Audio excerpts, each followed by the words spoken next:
Wait, no, it's Yeah, Tuesday. what are you Hey, doing? meow. Oh What's my up, everybody? goodness. Happy Tuesday. Lots of news roundup to get to. Wow, lots of things happening very quickly. Yeah, the Okay. I think election's the heating up, right? election is heating up. We've got new information about crooks and the assassination attempt on Donald Trump's life. And also, you know, it bothers me, Adam. It bothers me. The Democrats, they just can't help themselves. They just can't help themselves but being racist, right? Yeah. They just can't help it. They Are they go, "Oh, the being weird Republicans are again? racist." What are you saying?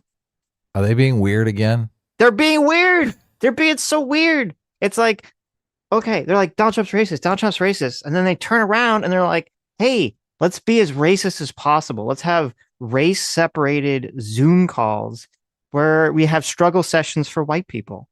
It's like, please, no. Why? Why, Adam? Why can't we just move past this? Yeah, it's super weird. They're like, "Oh, I wouldn't presume to speak for, BIPOC people of color, right? Oh, But God. let me get on the Zoom call and speak for all of white women." It's Yeah. like, "Wait a second here. Who elected you the leader of white women?" No one. No one. I want to be at that meeting, okay? Right. Representatives for the whites. Okay, but first let's start with the crooks stuff. It's kind of fresh on my mind. I watched the beginning. I haven't finished it, but I watched like the first hour of the congressional hearing today. They had the acting chief of the Secret Service since the former one resigned, and they had the deputy director of the FBI. Before I tell you what they said, though, yesterday we got police messages. Okay, this is very interesting. So you know how they said that there were police that were stationed in the building or around in a building that Crooks was on the roof of, right? Yes. And it came out that we now have leaked police messages, or I don't know if they were leaked or just given out, of one of the guys who was stationed on the in that building with a gun, okay, with a rifle in order to shoot down anyone that tries to take out Trump. That guy, it was his shift was ending, okay, before the rally started because they kind of set up for like 2 days in advance, I think. And as he's leaving his shift, he puts his gun in a little case or whatever, and he's like leaving the building. And as he does, he sees crooks standing around in that area. All No right. way. Yes, this guy who's assigned to be a counter sniper is leaving for his shift, and he sees crooks wandering around in the area, and he texts the people still in the building, and he's like, "Yo, there's a guy who knows, like he saw me leave with my gun. He knows that we're there, like he knows that there's counter snipers hit there." And Right. they responded back like, "Roger." Okay. And that is what, and this happened about, I think, an hour and 20, 30 minutes before he shot at Trump.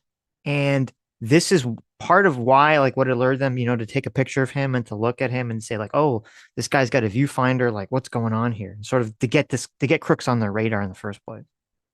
So the guy is his shift is over, or he's leaving to start his shift? He's leaving his shift. Shift's over. Okay. So he's leaving from his shift. Yes. Okay. Gotcha. And so it's like, this is so wacky. This is such a wacky situation. It's such a horrible situation. And we also found out that no one, supposedly, no one's Secret Service or Trump's security detail directly knew whatsoever about this information. Or no, actually, I'm sorry. They knew that the police had like seen a suspicious person. The local police had seen a suspicious person. This person who's changing shift. He was not Secret Service. He was a local police officer or a Right. local police something. Even And though you said he was a sniper, he right? was some yeah, he was assigned to be some kind of counter sniper, but he was from the local Right. police. He was not Counter with the Secret sniper. Service. Yeah. And he was on the building. He was around the building that He Crooks was climbed in the on top building of. that Crooks ends up being on top In. of. Okay, Yeah, they okay. were not So on top. He he's was inside. so there's a bunch of guys inside that building. He's leaving. His shift is over. He's local police. He sees this Crooks guy, this suspicious character, and he Right. texts back to the guys who are still in the building, "Hey, there's a weirdo out here." Yeah, there's a weirdo out here, and he saw me with a gun leaving, so he knows like where at least one sniper team is positioned. Right. And Yes. so that made me wonder, and I don't know if they talk about this in today's hearing, it made me wonder, did Crooks specifically choose to go on that roof because he knew they were inside the building? So he figured they won't be able to counter snipe him if he's on top of the roof of the building they're in. Right. But that building just screams, people are going to hear me up here. Like, Well, creak, creak, creak. that's a good point. And that's another good question too, is that, okay, if there are people inside the building, how do they not hear him walking around on the top, right? Well, if they can't see up there, they might just assume it's one of their guys. Who knows? Well, you think they'd be like, is there someone on the roof? Like, what the fuck? And then they're like, Yeah. no. Let's investigate. Well, somebody did peek up there. One local guy, peeked on the Yes, they roof, did. right? They did. When people were shouting, "There's a guy on the roof! There's a guy on the roof!" Someone peeked up there. He turned the gun on them. He fell back down, and then they started opening fire on Trump.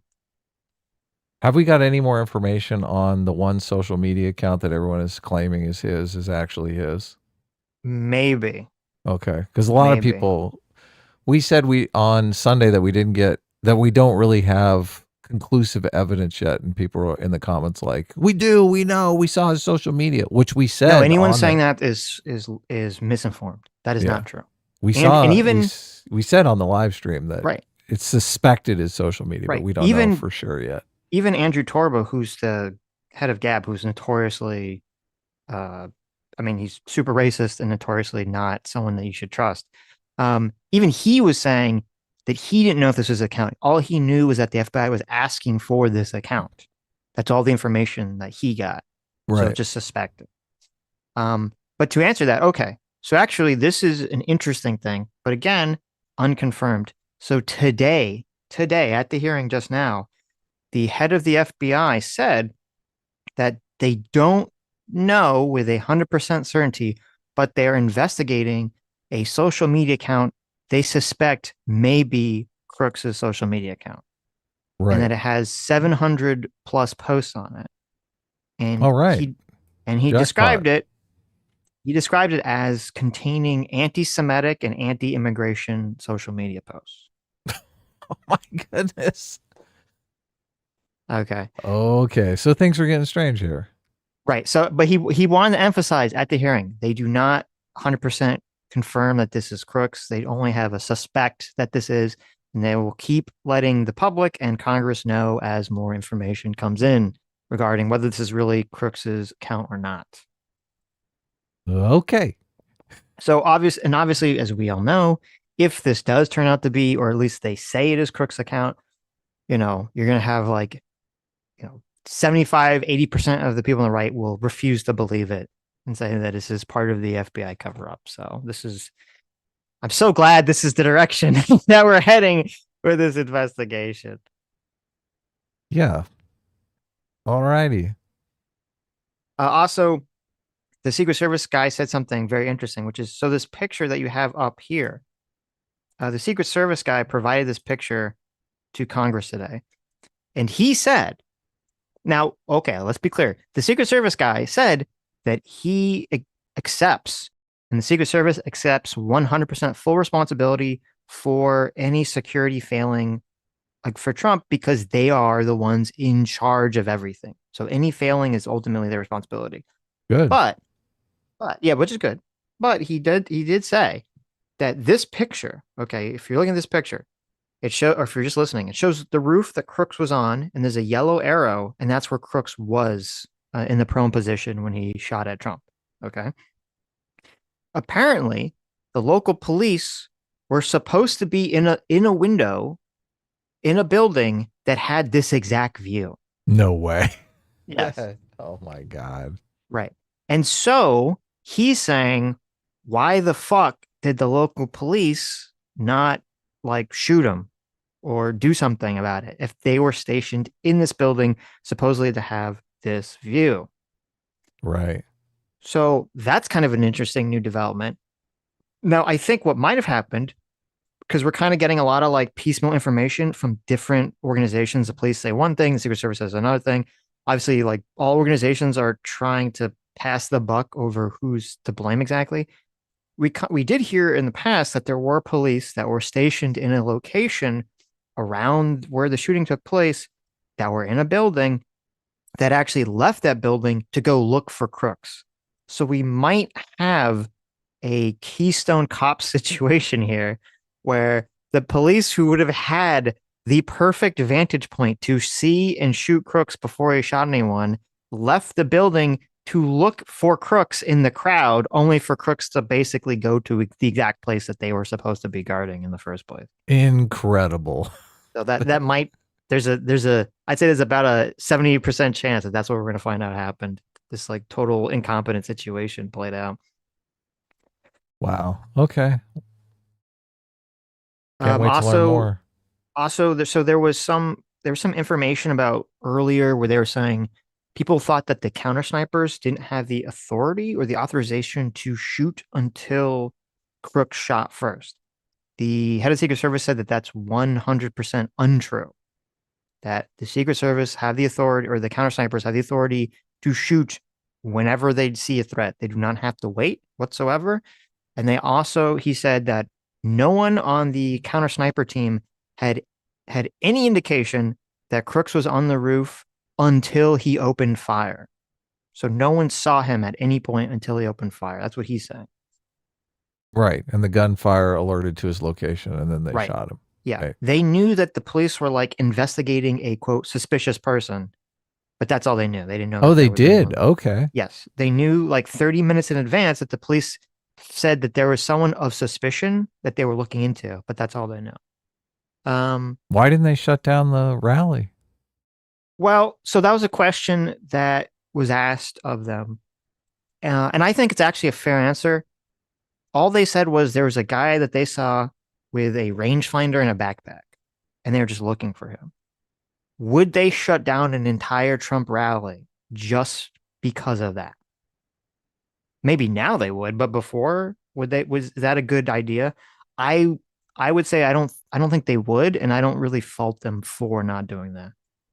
Well, Trump said there are a lot of times when they hold off on the rally because they're investigating some Mm-hmm. character or something like that. So they say, hang back and we'll start 15, 30 minutes later. We'll see. So, Now that is it. See, they probably should have done that, right? Now yeah, now like they that's don't a have to completely stop viable the question, rally. right? They just Yeah, say, the pause it till they find this guy and then see yeah. what's in his backpack.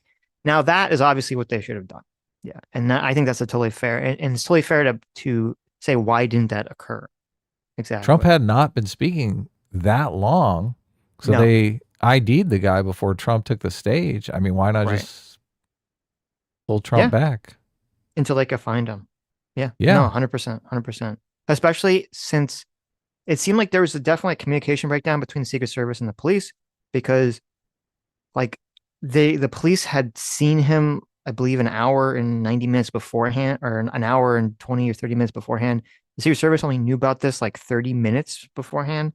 So it seems like there's just this kind of massive communication breakdown because again, we found out that the local police have no direct communication with the Secret Service.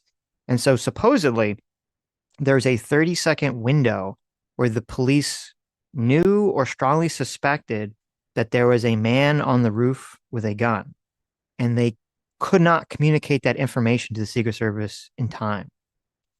Right. And that is a huge fucking issue because 30 if seconds is they a lot of time.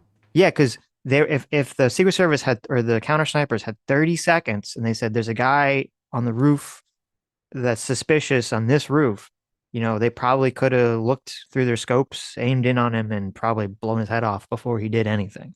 So that to me seems to be the number one key takeaway is that they need to figure out some way to have direct communication between all these various security groups that can be very quick.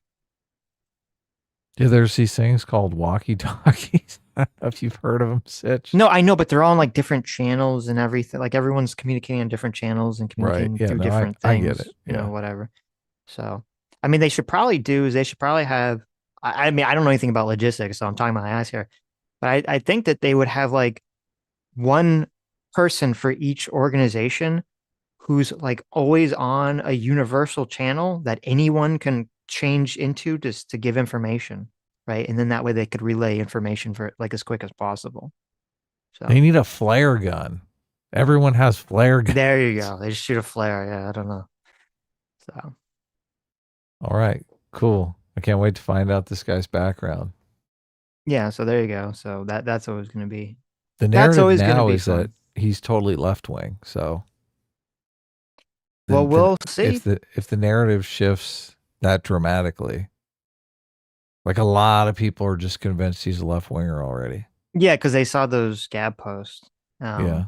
So there's a high likelihood that that will happen. So we'll find out if the FBI says that they know for certain that that was his post or not. That he was a anti-immigrant, anti-Semitic kind of guy. Mr. Ubercross for 27 months. Thank you so much. Says, I talked with Peace on his Discord last week. First 30 minutes were about you guys and how he felt you were disingenuous with him prior to last stream. I don't know. How are we First disingenuous of all, before I the had last stream? Was zero that weird? communication with Pisco before the last stream. Right. None. I Like had very Sitch little either. Yeah. I just Sitch said, did set you want to come everything on? up. I did not talk to him. He came on. I was completely cordial with him. We talked. Look, I was ready to say, let's end it on a good note and just let, go our own separate ways. But he's the one that wanted to talk more. Sitch, what the heck, right? He's like, no, I need to drill in on you on your position on Trump. Mm-hmm. Okay, well, fuck you very much. I mean, I don't remember the exact like blow for blow of how the conversation ended, but I don't know what we would have been disingenuous about. So in terms of before anything before last stream, and when I DM'd him, I just said, "Do you want to come on and talk about it?" I didn't say anything else. So Yeah. Look, I didn't make any overtures. I literally had him blocked there you before go. he came on. So But whatever. what do I owe? What do I owe Pisco? Let him be mad. I guess. Let him stew. Let him steal. M8566 for $5 says high flyers are the best class and reign supreme. There you go. Yes. Oh, look at that. Are those the blunty flies? The high flyers? Yeah, I said that on Sunday. I said the high Sweet. flyers. So the Red Dawn Batman for 15 months says, "Hey boys, I know this isn't the right channel, but will you guys be doing Deadpool and Wolverine review?" Yes, we will. Sure. Yeah. Not a stream, probably just like a video. Oshacy for $5 says, since Kamala Harris became the nominee, looks like woke is back on the menu. Also, the super chat would be longer, but spent super chat money on a shirt. That's right. That's Sweet. right. If you want to bring up the tweet at him, JMac, our forever surrogate father, is promoting our merch on That's Twitter. awesome. So yeah, you got some new sexy Sitch and Adam merch. If you want to impress the ladies, okay, get a Sitch and Adam muscle tee. Oh, look at that. That's awesome. Beautiful.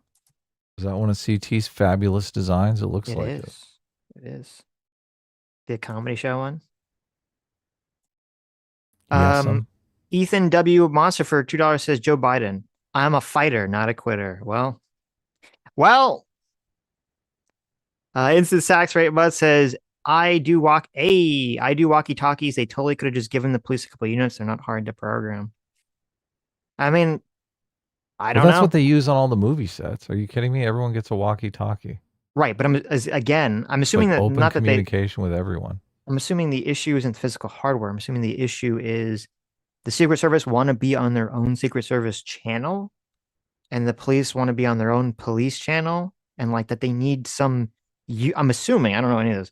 That there needs to be a universal channel. Right, there needs to be yeah, you're correct. That there needs to be a universal channel. But then the question would be, now I guess you could do this, and this would be interesting. Could you literally just physically give every agent a walkie-talkie on the universal channel and say, okay, only use this for emergencies, or if you need to communicate information like super quick to everyone. Yeah, maybe that's what they'll start doing, and that would be that could be definitely a good workaround or alternative. Damalus for 28 months says, Sitch never equally focuses on soda-ers and poppers, fake centrists, and suspected soda supremacists. Centrists should be 50-50 or they're fake. LMAO. Listen, all the poppers must be purged from our society. Obviously, soda-ers and soda is the supremacist correct way. They are the Ubermensch among humans, not just Americans, but all humans. All right. How come most people that talk about centrism are literally retarded, Sitch? Because they hate us. It's impossible to explain the situation to them. Right. Well, I mean, I think Daimlos pointed out in his satirical post very perfectly that like the meme of like centrists have to be 50-50 Yeah. on everything. Yeah. It's just because the name, I guess, center, right? So it's like, oh, you have to be in the exact center. Well, no, Philip, that comes off as more neutral, right? no, Giving I don't think both so. parties equal time.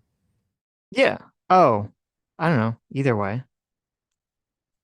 Philip Kogan for $10 says Secret Service has their own proprietary comms that they only allow local law enforcement officers to have one radio and they must return when the event is over. Well, whatever they're doing it wrong. It's not working. So, okay. Should we talk about the Trump thing or let's talk about, I don't know. You decide, Adam. We'll talk about Trump or Kamala Harris being racist.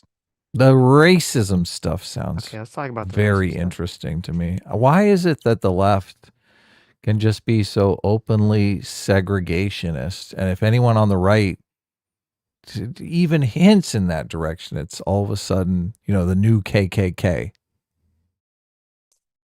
Yeah, there's been a gaslighting effect in this country. Okay. And it drives me crazy. There's been a complete gaslighting of this country for the last 8 years where people on the left can be as openly fucking racist as humanly possible. And it's just like 80% of the population doesn't perceive it as racism. Yeah. We've been gaslit. We've been gaslit as a society. And so if you didn't know, it turned out that there were these Zoom calls for Kamala Harris, and they were literally race and gender segregated. So there was a black woman for Kamala Zoom call that had like hundreds of thousands of people. There was a black men for Kamala Harris Zoom call that had like tens of thousands of people. There's a white woman for Kamala Harris that had hundreds of thousands of people. And then there was a white man for Kamala that had tens of thousands of people. So obviously Mm-hmm. a lot more women are the ones involved in this, but still lots of men involved with this stuff.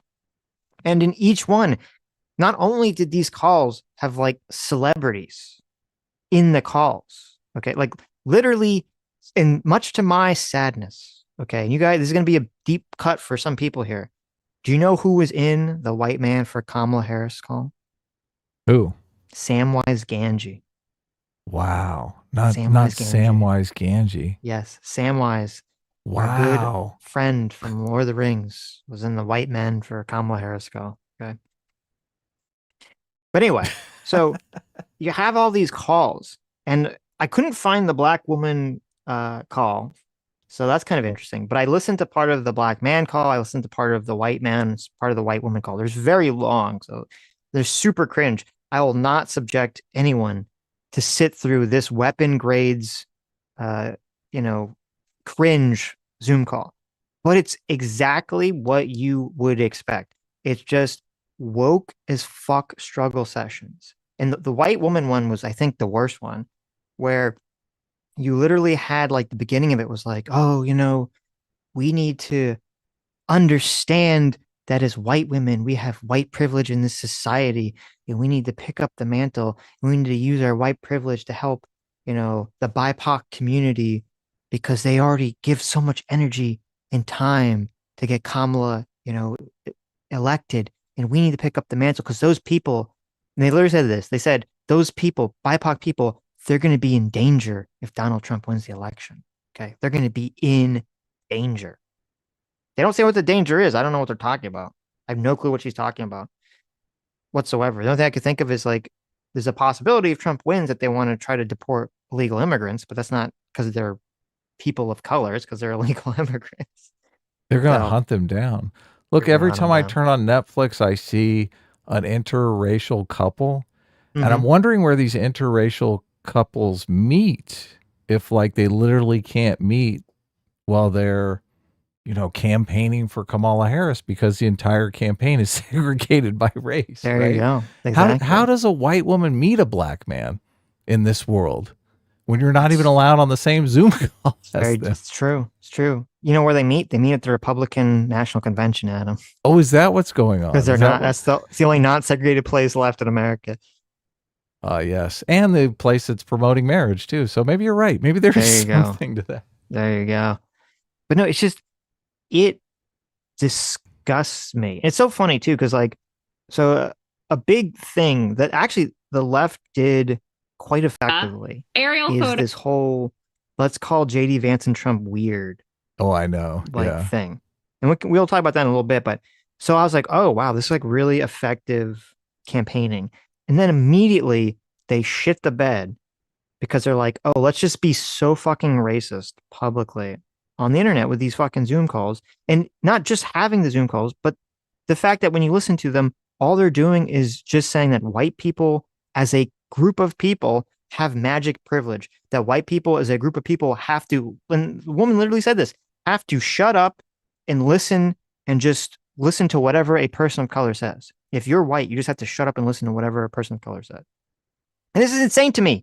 We have in the year of 2024 a call that is an official Zoom call for a presidential candidate that the presidential candidate has endorsed, has people saying that if you're a specific skin color, you have to shut the fuck up and listen to what someone else of another skin color says. Okay. And this isn't big news except on Twitter. This isn't big news on the mainstream media, like super racist fucking call saying that if you're white, shut the fuck up.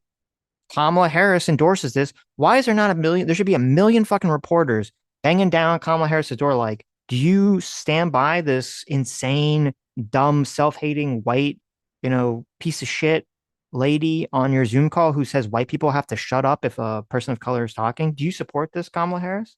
She Why is does. this not happening? She 100% supports it, Sitch. That's the Her question I want campaign to ask slogan her. is going to be Whitey, shut the fuck up. Right. And it's so disgusting to me. It's so fucking disgusting to me. Yeah, look, these are your options. These are your two choices. Yeah, we have the guy who tried to throw out half the country's votes, and we have the blatant The racist. openly racist, Yeah, yeah, left. right. Openly racist, openly anti-Semitic, I know. openly segregationist, Oh my God. promoting every negative stereotype of white people that there possibly could be. Yep. It's funny that they call Republicans reactionary because I was thinking about this, and it is, this whole position is a very reactionary position to Republicans because the people on these calls, they have this narrative that people are members of the Republican Party because they're white and they're racist. They don't like brown people. So they're segregating themselves into these racial categories so they can basically virtue signal about how not all white people are bad, not all white people are racist. Like they're literally working against that stereotype, but from within the frame of progressivism. But it is a reactionary position. I don't think if the narrative that all Republicans were racist existed, they would be doing this. I mean, you labeling it reactionary is completely correct, which is the irony of the whole situation. He's totally ironic. I will see. I don't think it's even. But the deeper, darker, more screwed up part about it is, I don't think it stems from all Republicans are racist. I think it stems from the CRT. All white people are racist, and that we live in a But white supremacist they are white. society. Oh, I guess they are just adopting that framework that they are internally racist and that they're working on it. Right. Yes. Yes. Yes. Well, there was even people in these calls saying that, saying like, "Oh, we just have to forever work on ourselves." Not they like it wasn't so much the vibe of like there was actually a woman in the white woman call who was saying that like when she first started to do this advocacy work that she was trying to sort of hit it from the angle of like not all white people are racist. She wasn't saying this directly, but this is sort of like the implication what she's talking about. And all these people were insulting her, and so she just had to adopt and accept the frame that like yes, all white people are racist, Right. and we know we just have to listen. We just have to shut up and listen. And I'm like, I'm listening to this stuff, and it's just so despicable, and it's so infuriating to me that So this. they're segregating the calls though, so a black person doesn't have to be next to this detestable racist, right? That's the problem. Well, there's like this insane idea that like, oh, we have to segregate it because you know the black people, they don't want to put up with the psychic energy of having to explain to white people how they're racist. They're so tired. Black people are just so tired, Adam, of explaining to white people that they're racist all day that they just can't deal with it anymore. So the white people just got to Or be, segregated and they got to work on their own shit. or it's culturally acceptable for black people to be racist as fuck and no one has pushed back on it. So they're Yes. just a bunch of racist black people who hate white people because of racism. Yes, and then it's so disgusting that you have yes, it's so disgusting that we basically have half the country is just cementing in this racist attitudes and making everyone hate each other's guts. Far more. This is what's so crazy. Like with all the stuff that Trump says, and Trump does say some weird shit. The poisoning the lifeblood of our country is a fucked up thing to say and a stupid thing to say. But all the weird like racisty shit that the right gets accused of, or that Trump specifically gets accused of, it's kind of like the dog, it's always with like the dog whistle, like, oh, what does that mean? Right. So sounds kind of like weird and gross and dog whistly. But all this shit on the left, it's just so blatant. It's so blatant and direct. And people have been gaslit into accepting it because it's been blatant for the last 8, 10 years, and people just shrug and they like accept it. This is what's fucked up about kind of human behavior. If you subject people to something, they'll just get used to it over time and it will become normal.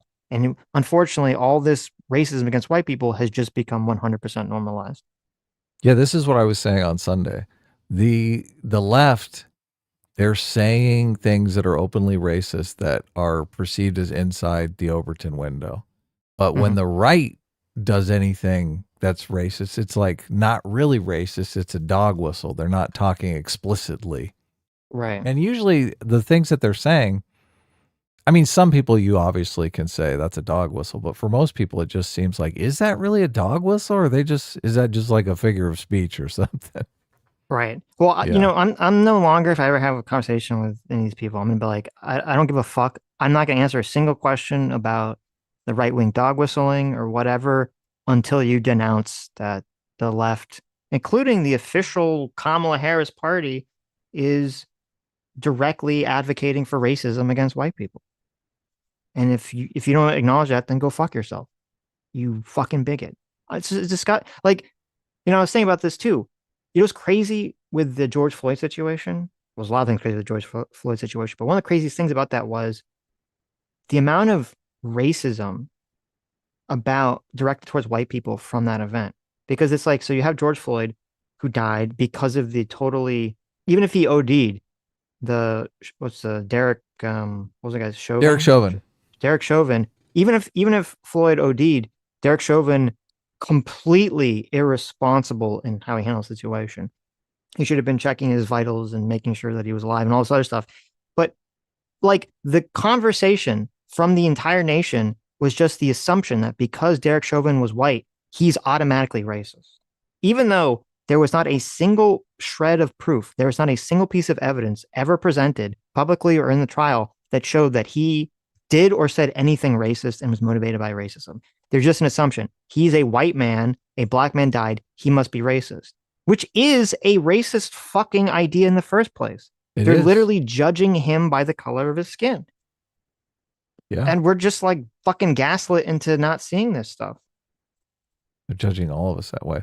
So I Yes. was on Twitter, I made the comment that this kind of thing wasn't happening when Barack Obama was running for president. And I think it Mm-hmm. would have hurt his chances of getting elected.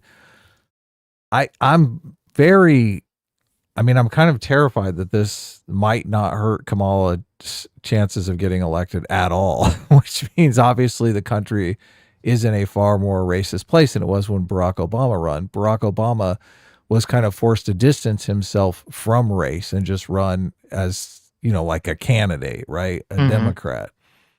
Do you have any thoughts on that? First of all, the pushback I was getting was, "Oh, you're totally wrong, Adam. When Obama ran, there was all this kind of race politics going on. There was like white women for Obama, which I think is just like completely unrealistic. They just don't actually know what the situation was. Maybe they were 5 years old when the Obama campaign went out. How old were you when Obama was I mean, was running? Do you remember this campaign? I mean, I was in college, I think, when Obama won. Okay, so you So, I Okay, so, remember, yeah. so you remember it. So was there a lot of this race stuff going on during the Obama campaign, or is my recollection correct that this wasn't a thing? So, okay. The situation, I mean, I don't know. Maybe there was some white woman for Obama group or something. I don't fucking know. That was not something that was widely publicized like this was. The conversation was completely different. The conversation was Obama, everyone was saying it. Obama should not run on his race. That's a bad idea. Everyone on the left knew that. Okay. They knew that simultaneously, but they also knew that they wanted to hype up people that this was the first black president. So it's kind of like a weird situation. So what you basically got was that Obama himself did not, to my knowledge, run very much or at all on like, I'm the first black president. I'm the first black president, blah, blah, blah, blah, blah. Like he didn't really run on that himself, but then the media hyped that up from like their angle. Like he's the first black president. He's the first black president. But it was more so the media was hyping it up. Obama wasn't really running on it, which was intentional and smart. Um, but it was still, even then, it was different because there's a difference between the media saying, like, this is the first black president, and that's a good thing, and this will be healing for our country, and all the stuff that they're kind of promoting. When it was different for two reasons. Number one, it was a positive message as opposed to a negative message. They weren't saying, oh, white people are racist, so we need a black guy in charge. It's just like, no, we just, it's nice to have like a first, right? Like it was a positive focus, where with the whole like white women for Kamala and all this other stuff, it's a negative focus on the failings and faults of white people. So it's a completely different connotation. It's a negative connotation as opposed to a positive connotation with Obama. And the second thing is, even though there was a lot of hype about Obama being the first black president, no one looked at him and thought that he didn't deserve to be the candidate. No one looked and heard him and said, oh, he's like, quote, the DI hire, right? Everyone heard him said, oh, this guy's a good speaker. He's a good politician. Like he's very Right. charismatic. He gets a lot of crowd. So it was a completely different vibe than the Kamala situation where people do feel like that she's, more of a quote DI candidate because she was only chosen to be the vice president for identity politics purposes. Where with Obama, that wasn't really a factor. Yeah, I don't recall any of that. I don't recall the media emphasizing his race at all. They did. Yeah. They did. But it was a different, had a much different flavor to it. So Well, this, I think Kamala is, I mean, like all these people on this, I didn't listen to the call, so you have to tell me. I mean, are they basically saying, oh, we have to do this because it's a woman's time, it's a woman of color's time? I mean, I only listened to like 30, 40 minutes of it. And it's like, cause like 4 hours. So the part I heard, it wasn't really focused on that. It was more focused, the white woman one was more focused on like white people suck and we need to help our allies, which I guess is kind of what you're saying, but in like a more roundabout way. And then I couldn't find the black woman's one. The black man's one was more like, we need to get men galvanized about Kamala because we're worried that like too many black men like Trump, essentially, and that they Right. feel weird about voting for a woman. And then the white man's one was kind of the same thing. It was like, oh, there's this meme that, if you vote for a Democrat and you're a man, you're like soy, and we need to like figure out a way to push back against that, essentially. Oh, okay. Wow. Yeah, this is just super, super strange. The identity politics argument for voting for Kamala Harris. And look, I think other people will vote for this reason, but it's the representation argument. It's Mm-hmm. we need a woman president so that women can feel like they matter. Like it will basically be a big boon to the status of women and especially the status of women of color, right? Mm-hmm. So that is the identity politics reason to vote for Kamala Harris. I do not think that's going to be super persuasive. I think politics is really about what can you do for me, which Right. is kind of the opposite. Well, unless of course you are a woman of color and you want that boon to your status, right? But I don't think most people are really care about that. So they're going to look for what kind of policy she delivers. And I mean, this is kind of the annoying thing. If people are only talking about this one aspect of electing Kamala Harris. I think it's a huge blind spot on the left. Let's Oh get down yeah, and talk about policy. you're completely correct. If she and I'm curious to see where she goes with it, and how much she personally leans into it because she hasn't, from what I've heard her speak, she hasn't leaned into it too much, at Right. least yet. If she in the campaign leans into identity politics, it's the most dumb fuck baffling mistake of all time for them to do for exactly the reasons you laid out. For it's not going to work. It's only going to turn people off. It is like this weird thing where the Democrats are already polling low with men already. And so you have to make a decision where you're like, okay, are we going to try to reach out to men or are we going to try to throw more men off and just hope that somehow we can make it up by pulling in more women? And I think that's a huge mistake. Like, Yeah. you're really going to try to just dig deep for just the women and specifically the young women who are, the young demographic is the most unreliable voting demographic. That'd be the biggest fucking mistake of all time. Though I wouldn't be surprised if it happens because obviously whoever is giving advice to these high level politicians on the Democrat side are either woke retards or all just DI hires or something because they just give constantly bad advice.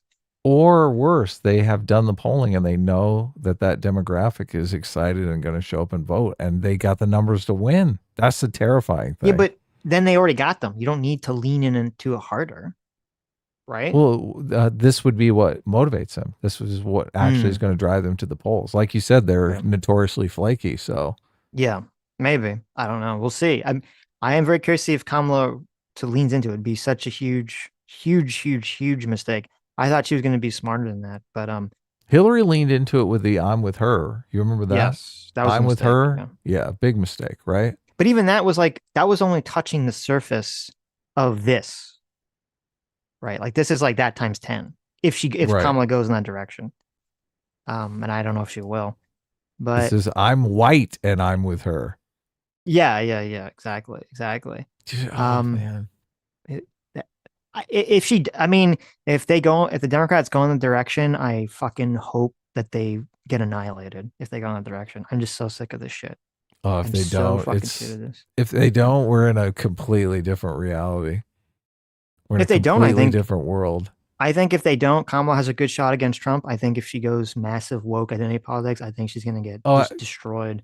actually, no, So I think if they do lean into it, let me be clear here. If they do lean into it and win, that's the world. That's like the that's awful. scenario that I'm Yeah, most that's terrified terrible. of. That is Yeah, a exactly. terrifying reality. Yeah. Because that means the electorate has totally shifted. We are in basically kind of a 1950s environment where everyone is just openly racist and it's accepted. It's well within the Overton window, right? Well, I think It's just this I weird racism. yeah, well I think what would happen would be if Kamala goes massive identity politics and wins. My read on that would be that number one, Trump is just super wildly unpopular. Number two, a lot of people that are voting for Kamala, they're not like tapped into a lot of that shit. So they're just like, oh, I just don't like Trump. But the problem with that is that that sends a signal to the Yeah, left. the way they're gonna perceive it They're is the going to perceive it problem. the way you said. Yes, is that Yes. this is the way to win is to just attack white people and attack men, essentially. Yeah. They're gonna Which, say the electorate has changed. yes, yeah. And Which that's the way they're gonna govern. Oh, I know, I know. But we'll see. We'll see. Um, hopefully Goblet doesn't go that direction because I think it'd be just so devastatingly bad for the country. But which brings us to the weird phraseology here. So if you haven't really been following, the Democrats and the left have been it's really funny. There's like compilations of all these different people on the left using this phrase. So obviously they got like the memo, or more likely they just saw that it was effective and they all started copying each other. Um, which is that they're going to start calling JD Vance and Trump weird specifically. mhm. And this is some people on the right is interesting. I was going to write a Twitter post about this a few days ago, and I couldn't exactly figure out how to word it. There's too many people on the right that when that weird phrase came out, they didn't see, they just kind of dismissed it. They didn't see how potentially devastatingly effective the weird phrase is. And I understand why. It's because the weird phrase is like the popular girl calling out like the nerdy gross guy, right? That's what it is. Like, oh, you're weird. Like it's a total feminine popular girl energy. And Vivek actually talked about this, or he sort of talked about this. He said it was very high school, and he's totally right about that. He totally called it. But it's like the perfect troll for the left that concocted this. Because not only is it it's effective, it's like a woman attack, and they're trying to get more women, more young women, especially on the internet. So it's like perfect for that. But there's not really, well, there's only one way to counter it that the right hasn't figured out yet. Um, because since it's a troll, it is a direct troll. Calling you weird is a direct troll. And the right's response to it at first was wrong. They're like, oh, I'm not weird. The left is weird. And then they'd post pictures of like drag queens and like all that shit. And every response that the right gives to the weird claim is just the left person trolls them further, saying, oh, it's weird that you respond that way. Oh, you're weird. You're weird. You're weird. And that's part of why it's effective, is that everyone saying the weird thing knows it's like fake. They know it's not real. They know it's a troll. And since they know it's a troll, they can just levy it forever. There's not like a logical response back to it because it's a troll. It's a troll response. Right. I don't know if you agree with that, but No, I totally agree. Yeah, okay. no, it's great. And all the responses I thought, I'm like, okay, so you're just posting super weird shit. Right. It's like you can't, it's like trying to defend against accusations of racism. Like you're literally talking about racism and you just seem more racist. It's like you Yeah. can't respond to this. There is not an effective response to this. Hmm. Yeah, I completely agree. And I So, but saw what is this super? I mean, what is a 10D chess response to this weird well, I'll claim? tell you what is not 10D chess response. Okay. Yeah, So going back to Andrew Torba again, he put out a Twitter post, which was really shows you that this man is fucking retarded and understands nothing about messaging. He said that, oh my God, the right keeps getting sucked into the left's framework, which is true. And so they need to be on the offensive. So he thinks it's a good idea. The response to the weird claim, he thinks, is for the right to start calling Kamala a dumb broad. that's not How do you good. feel about that? What do you Well, think about the strategy of the right calling, he wants like JD Vance and Donald Trump and right wing pundits on Fox News to start calling Kamala a dumb broad. How do you feel about that? I mean, didn't Trump lose in 2020 because he lost suburban women? I don't know that the Yeah. dumb broad claim is going to help him pick up those suburban women he Yeah, lost. no, it's just I was like, Jesus, is Torba like a secret FBI informant, like deep stater? Is all the conspiracies right? Like that's the dumbest fucking idea I've ever heard in my life. Holy shit. A dumb broad. Yeah. Yeah, no, that's insane. Talk about Moronic. getting baited into doing exactly what the left wants. So that was like insane. The only way I believe to handle this is the same way the left handles like the Dark Brandon thing. Because remember, you had the Let's Go Brandon thing, Oh yeah, and lean then into it. which is, yeah. So if you don't remember, there was people shouting "fuck you, Biden," and there was a newscaster who either misheard it or he didn't want to say it. So he said he like said, "Oh, Chanting I think they're "Let's saying let's go, go Brandon," Brandon." right? So then that became like a meme on the right, was to say like, "Oh, let's go Brandon" was code for "fuck you, Biden." And everyone was having a lot of fun with that. And then the left's response was to lean into that with the Dark Brandon thing. And I think I think that's literally the only thing you can do with these sort of troll responses is you just have to lean into them. The right has to lean into the weird thing. And they could kind of do it smartly, but like, oh yeah, man, we're super weird. We believe that people should get married and have kids, right? And they'll just be like supreme weirdo, has family, has children, right? Doesn't I've cut seen off some of that. genitals. Yeah, I know. I've seen some people doing that too. Yeah, But that's the way you have to frame it like you're leaning into it, right? And sort of just be like, yeah, I'm so weird, man. This is what I'm doing. yeah, So, yeah. No, those posts are way more effective when they show, JD Vance with his wife and kids, and they're like weird. right. That's No, but like you got to, that is way more effective than posting a bunch of weird leftist stuff because then you're posting weird shit. exactly. Yeah. But you have to be, there's a subtle difference though. You don't want to be like, or the right doesn't want to be like, oh, Vance is not weird. Look, here's him and his normal family. They want to be like, yes, we are weird because like the world has been like when the world has been taken over by the weirdness, doing the normal thing is weird. Like that's kind of like the vibe they want to go for. And they Yeah. lean into the weird acknowledgement. So, Like normal is weird. That's what you're yes. saying. Right. When the world is insane, being normal is weird. Right. That's kind of the vibe they want to hit for. So I think the right is sort of figuring it out. So I'm curious if the weird label sticks or if it gets kind of taken over. I do think the left has way. I think the weird was an effective label, but they've used it too much. Like literally every fucking politician on the left said the weird thing in like the past 2 days. Yeah, I saw the Okay, compilations. They're really right. leaning into it. It's like okay, you're killed it. It's overused at this That point. makes it Like not credible. It makes it seem right, like AstroTurf. Yeah. 100%, Look, and it 100%. might Yeah. not even be AstroTurf. It might just be somebody used it and thought it was effective. That's the way a lot of these things spread, right?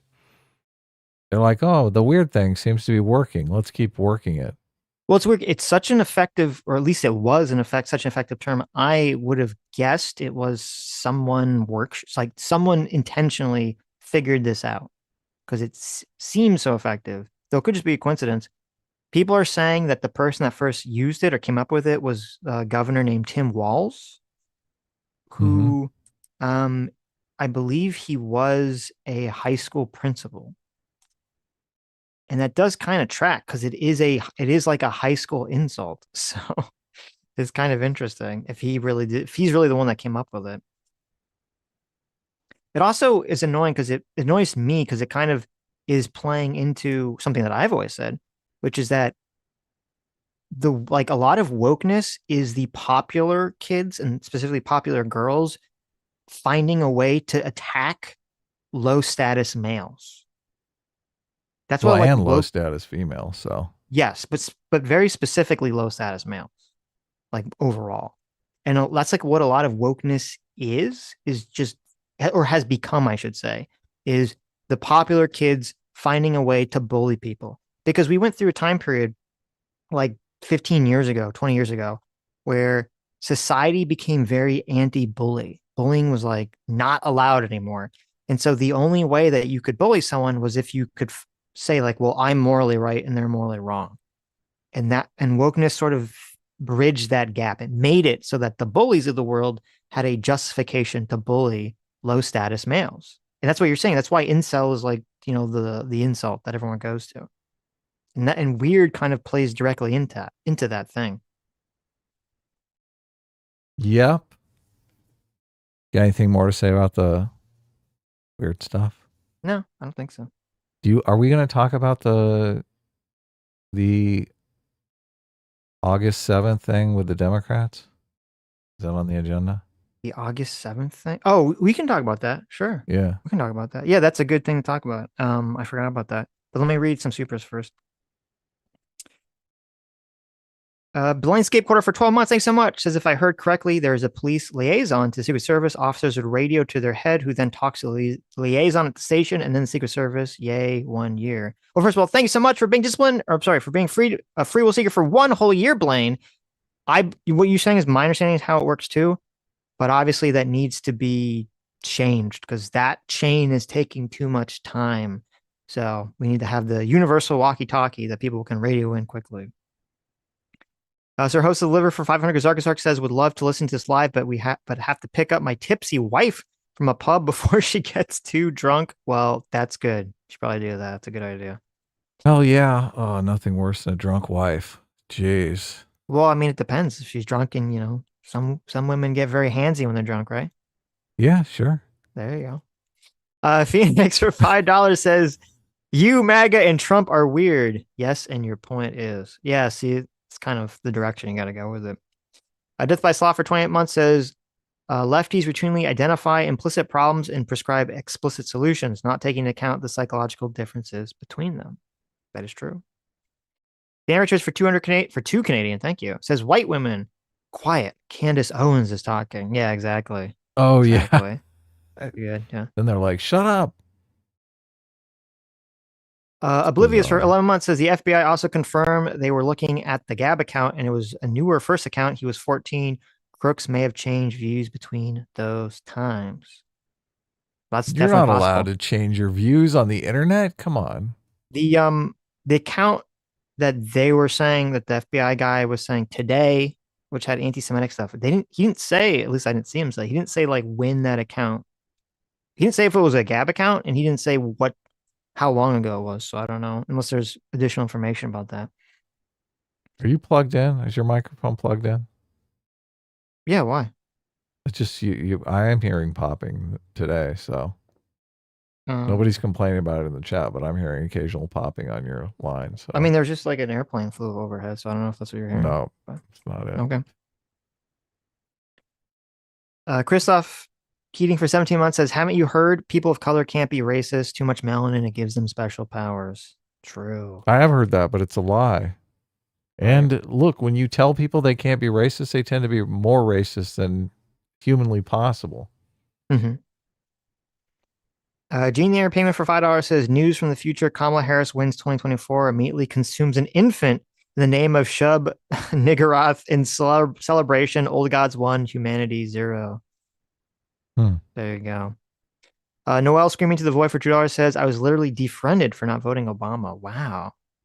That's Wow, that crazy. sucks. Yeah, I don't condone that. J-Mac, our second father, thanks so much, Daddy J-Mac, for the $50. Says, I voted for Obama when he ran the first time. There was definitely race stuff. First time around, though, it was the right pointing at it in the media. In 2012, the Democrats 100% shifted towards highlighting race, including Obama's staff. Really? So there you go. Okay. I don't actually remember much about the 2012 campaign. My memory about it's more on the 2008 stuff. Not really. I think now that you're saying it, I do seem to recall in 2012 there was more race related stuff about how like if you're against Obama, it's because you're racist. So, but 2012 was sort of the beginning of where the woke cultural identity politics really started to, the first seeds of it were really starting to grow. Metalface Rose for $2 says, what if you're mixed race but look white? Well, then you get your own separate phone call. Grendel with that for $5 says, calling your opponent weird when Kamala is your nominee is hysterically ironic.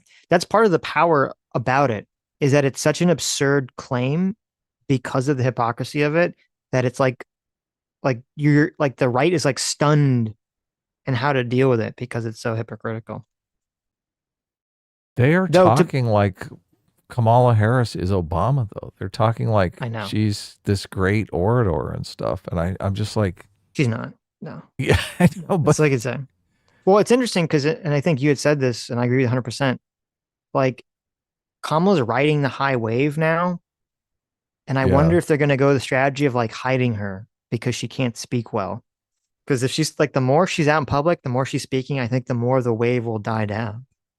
Did you see that she already pivoted to the center? She already came out against like Medicare for all and just a bunch of different stuff that she reversed course on that are some of the most left leaning policies.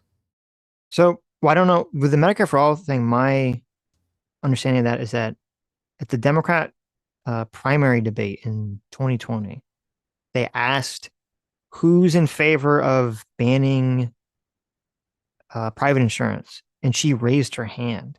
Yes. And then, but after that debate in 2020, when they asked her about it, she was like, "Oh, I misheard the question. I didn't understand." Right. So she pivoted away from that in 2020. So I'm not surprised that now she's pivoting away from that.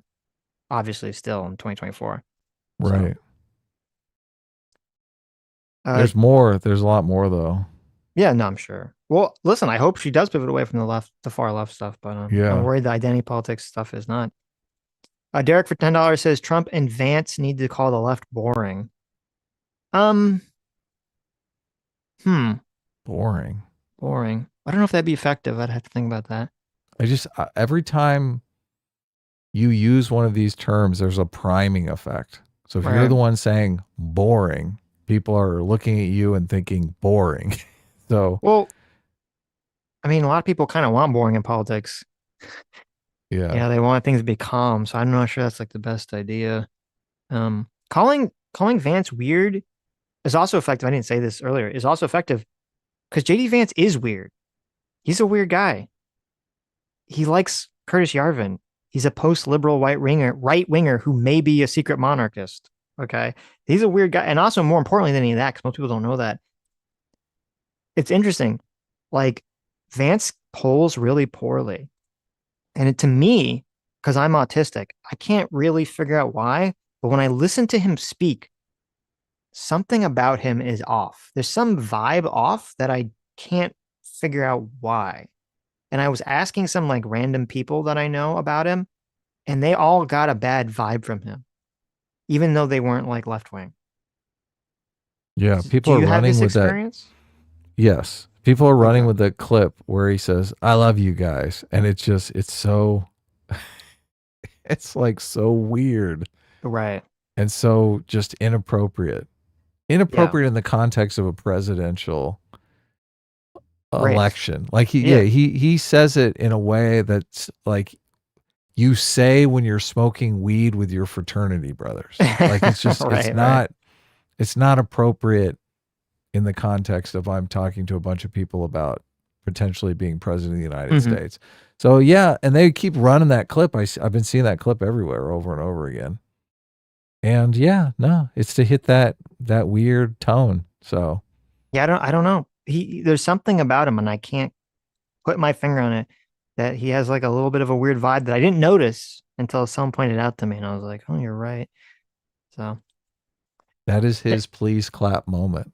yes, I yes. love you guys. I love you guys. There was all these people saying that they think, and you posted this, that there were people saying that they think Trump might replace him because he's such a bad pick. And I think he Yeah, is a terrible fucking pick. And if Trump loses, that there's going to be a lot of finger pointing at that pick. And I think that pick was a of massive fucking course. mistake. But I would, I think there's almost no chance he replaces JD Vance at all. I mean, everyone pointed to Sarah Palin with McCain.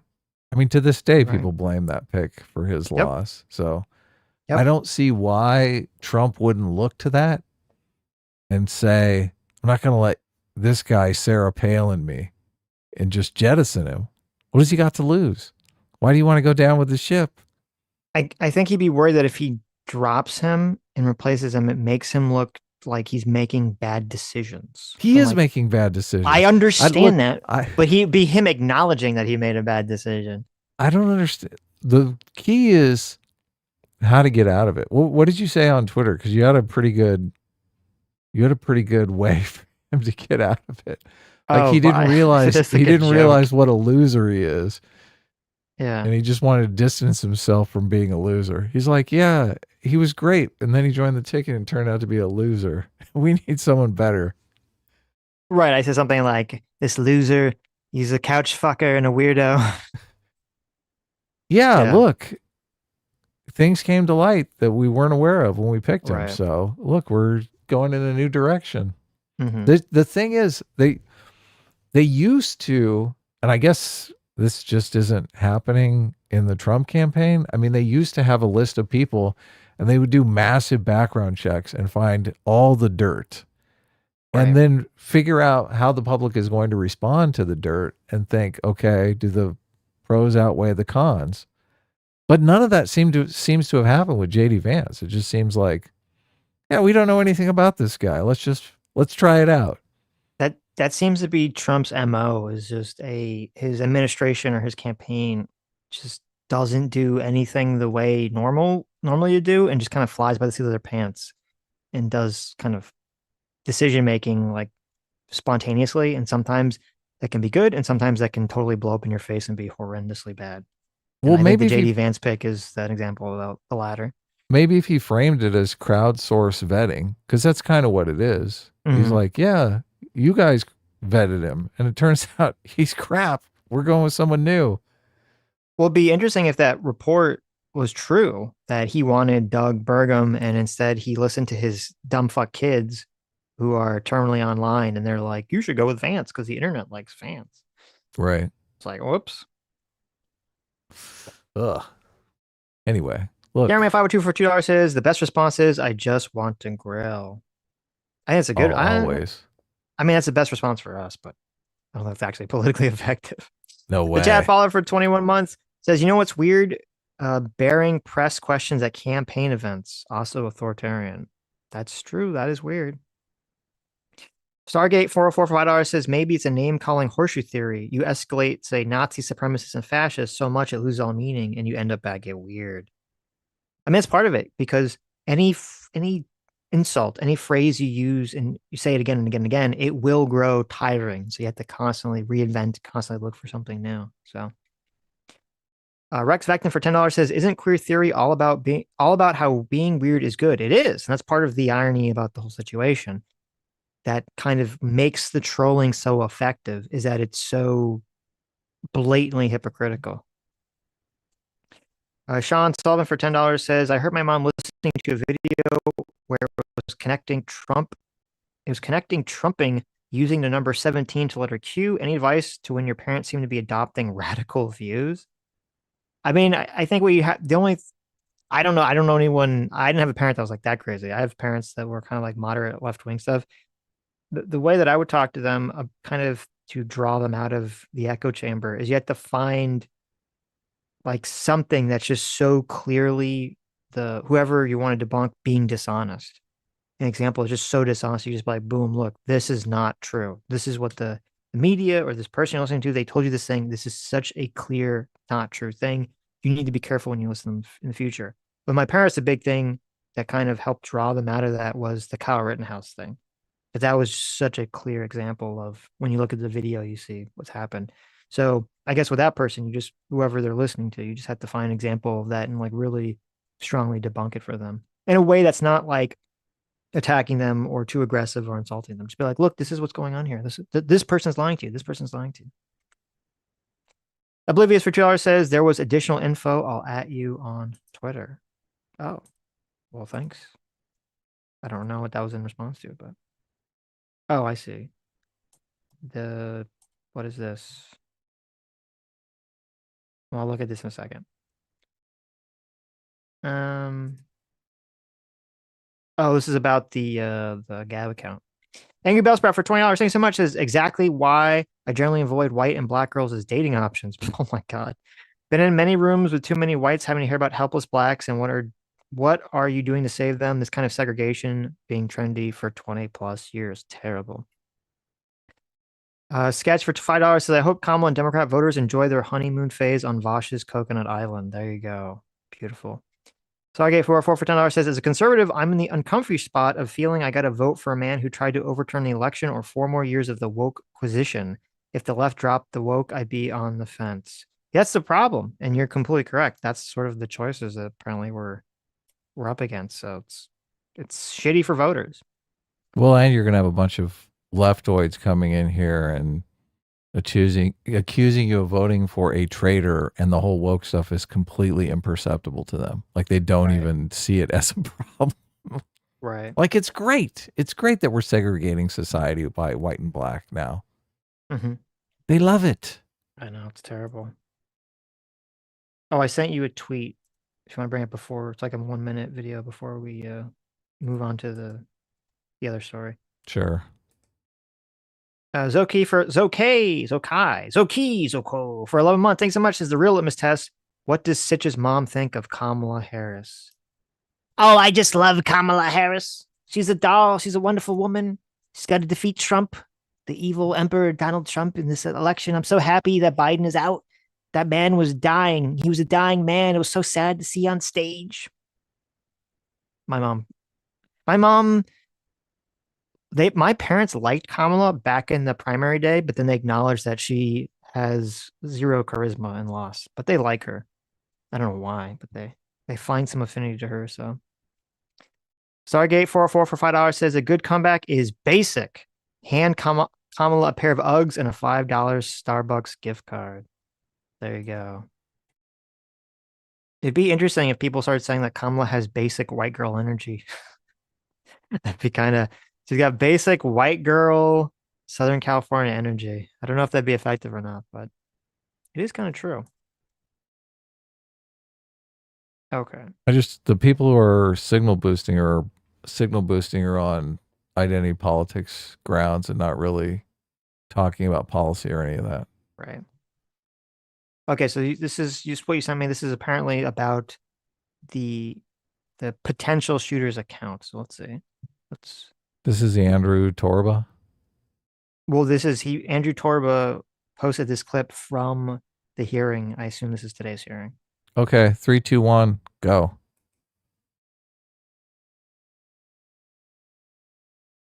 All right, wrong tab. Hold on.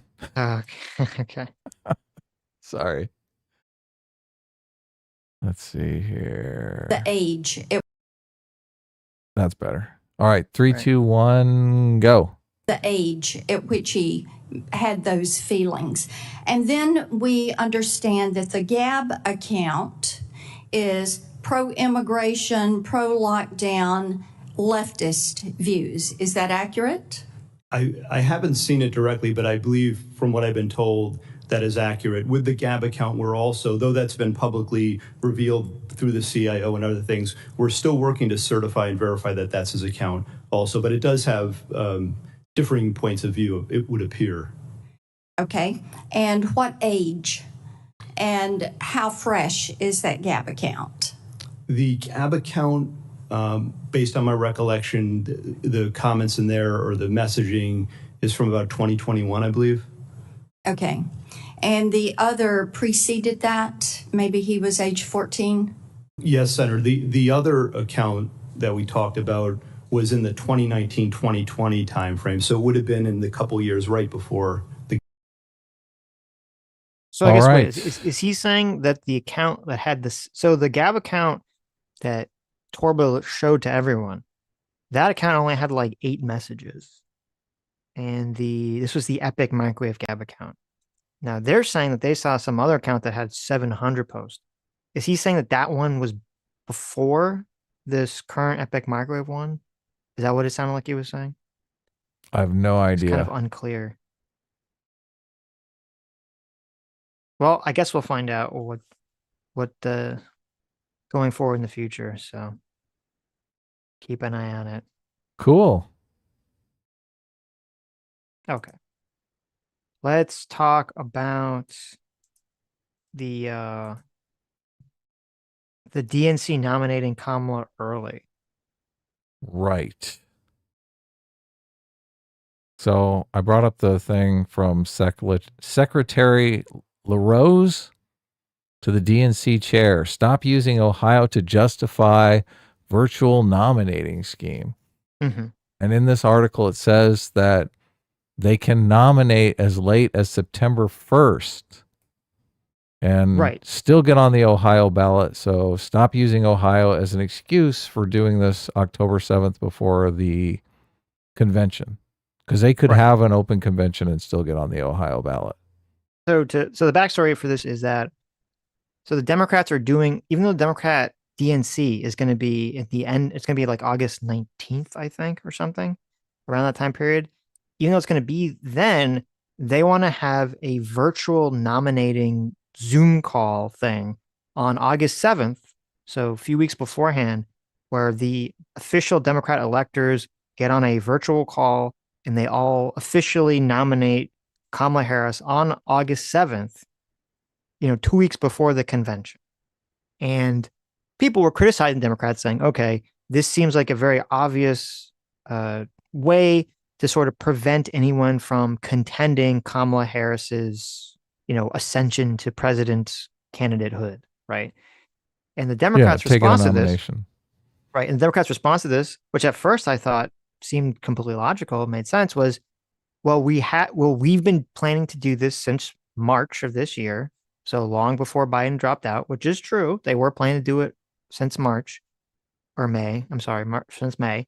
And that the reason they were doing it was because in Ohio, there was some law that basically made it so that if they nominated the person and when the DNC convention was, it might be too late for the candidate to appear on the ballot. I said, okay, well, that makes perfect sense. But now we have another wrinkle, which is that the Ohio Secretary of State, who is Republican, but that doesn't mean that he's, what he's saying is not true. He's claiming that that's bullshit.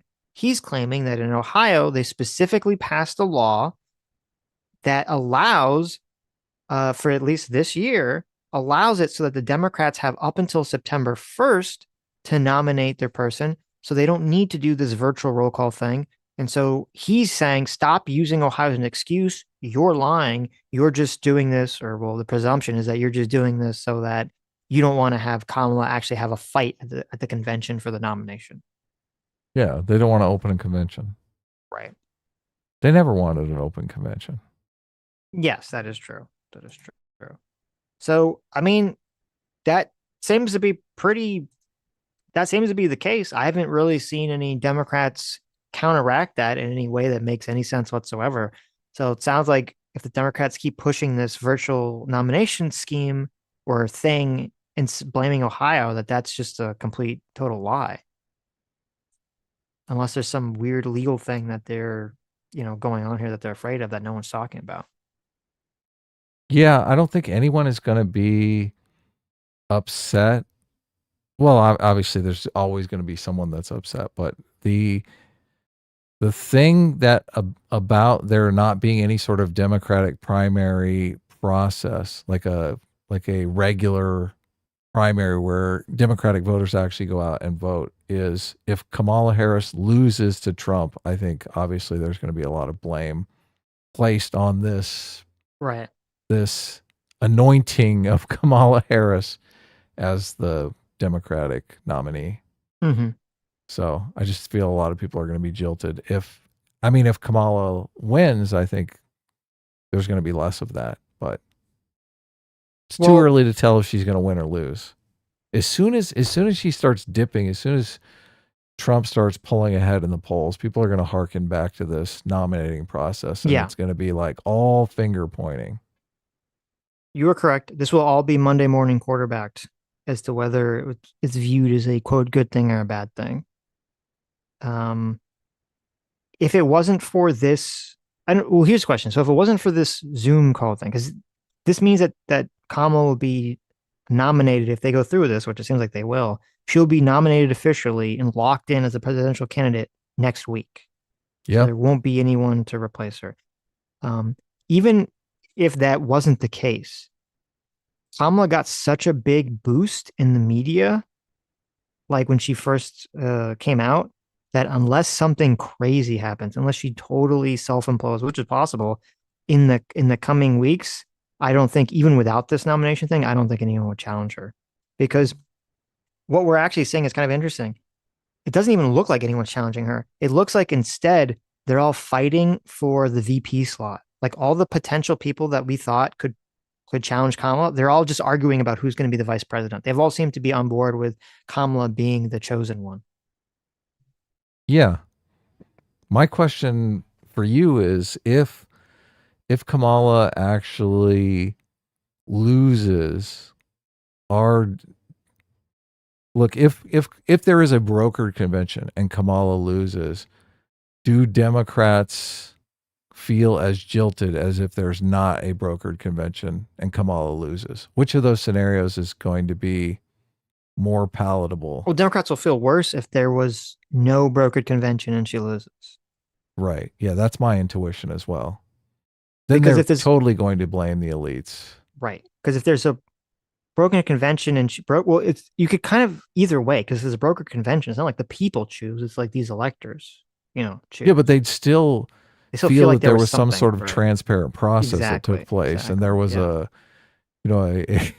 fight for the thing rather than just a coronation, right? Right. Yeah, that's true. So I'm looking at this from how do you get to the end of this process with some semblance that there was procedural fairness? Now, I think people are willing to throw procedural fairness under the bus if they get what they want. Of course.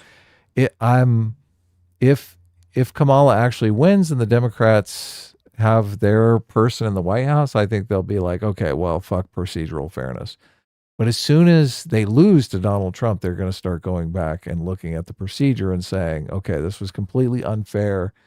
And the person that I would have voted for in the primary, had there been a normal primary, would have easily defeated Donald Trump. And therefore, I'm having to deal with Donald Trump as a president because the Democratic Party screwed me. I I think don't it's think. go Oh, ahead. continue. No, Okay. go ahead.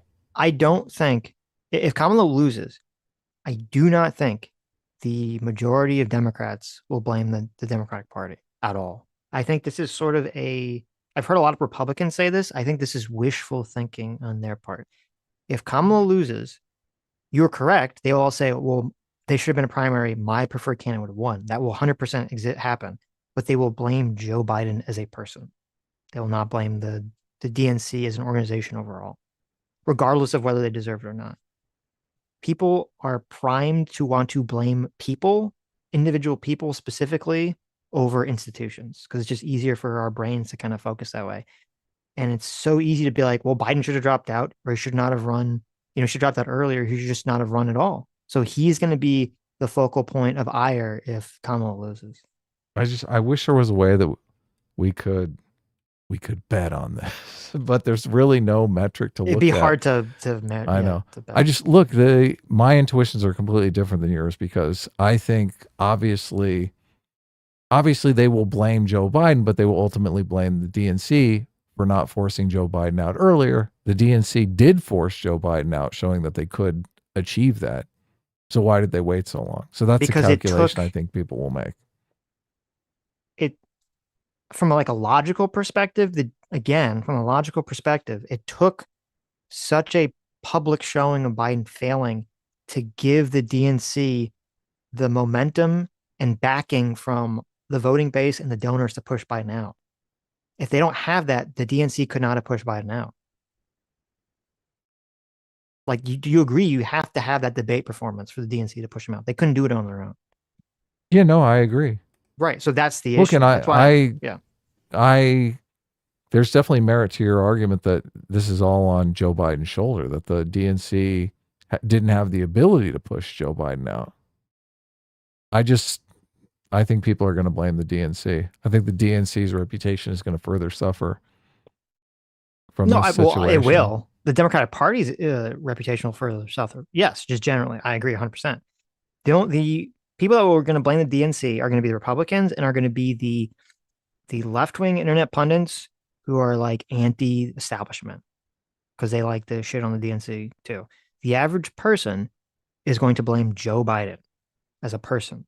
They're not going to be privy to understanding or thinking about the internal politics of how the DNC operates or any of that shit. They're just going to be like, this is Joe Biden's fault because he should have dropped out, period. Like, that's as far as the thought will go. I guess we could look at headlines, just how many headlines you could gather blaming Joe Biden versus how many headlines you could gather blaming the DNC. I don't see there being a plethora of headlines that are like, this is all Joe Biden's fault. We'll find out. Yeah. We'll find out. We'll see what happens, but we'll see what happens. This just screams of elitism to me. Mm-hmm. Yeah, I can't stand it. Okay. So look at I'm not I understand that the Republicans are making this argument, but like they're making it for their own purposes. For their own cynical reasons. Yeah, exactly. They want to say the DNC is a bunch of lying, thieving pieces of shit, and you shouldn't trust them, and you should vote for our candidate. But right. I mean, that doesn't mean it's not true. I mean, I'll accept for the vote for our candidate. Right. Yeah. Right.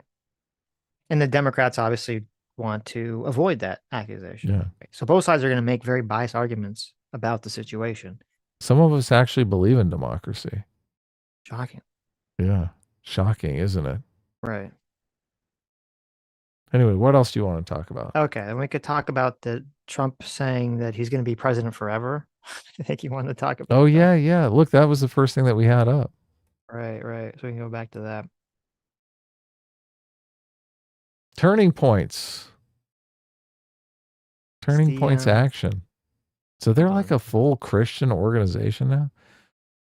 Somebody was sharing this clip with an additional 2 seconds that I thought didn't change the clip at all. I was like, why? What? It changes it a little bit, I think. I disagree with that. Okay. Is this a longer clip with the additional 2 seconds or not? Don't remember. I don't think it is. I think it was like 47 seconds versus 45 seconds. But let's see. Trump. If I can find the tweet, I don't know if I saved it. I don't think I saved who it. cares? Let's go.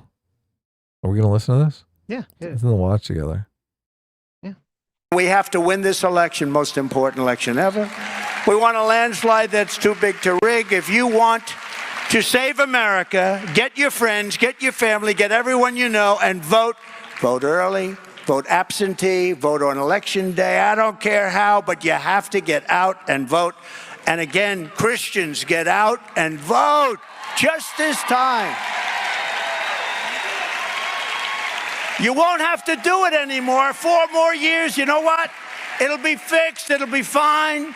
You won't have to vote anymore, my beautiful Christians. I love you, Christians. I'm not Christian. He totally says I'm not Christian, doesn't he? Well, that's part of the weird thing. I'm not Christian, but I love you guys.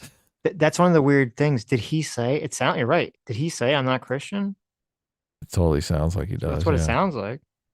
Here, back it up. Listen carefully. No, I've listened to it. Yeah. Anymore. 4 more years, you know what? It'll be fixed. It'll be fine. You won't have to vote anymore, my beautiful Christians. I love you, Christians. I'm not Christian. I love you. Get out. You got to get out. Maybe he says I'm a Christian. Sounds like I'm it could be guessing either ways. I'm guessing he did because it wouldn't make sense for him to say I'm not Christian. I love you, Christians. I'm a Christian. I love you guys. Right. I think it just sounds kind of. And vote. In 4 years, you don't have to vote again. We'll have it fixed so good you're not going to have to vote. Well, look, if he's going to fix it so good that I never have to vote again, voting's a lot of work, Sitch. I mean, this sounds like this is a great offer. This is like one of those offers you can't refuse. Sitch. So, yeah. So it's so when I first heard this, because it was very clear to me what he was saying. It's very clear to me that he was saying, and also if you listen to the further context, it cements my original thought was he was not saying I'm going to be president forever. You never have to vote again. He was saying people who don't come out to vote, you only need to vote for me once and then don't worry about voting again. Right. Yes. And if you listen to the longer context, he specifically says the setup to this is there's a bunch of Christians don't vote. I don't know why you don't vote, which first of all, this is the first I'm hearing about this. I thought religious people have very high voter turnout. So I don't even know what the fuck he's talking about. So that was news to me. I don't know if that's just complete bullshit, but whatever. So he's saying, there's all these Christians that don't vote, come out and Christians, vote for get me. out. Sorry. Go ahead. You only need to vote for me once and I'll fix everything.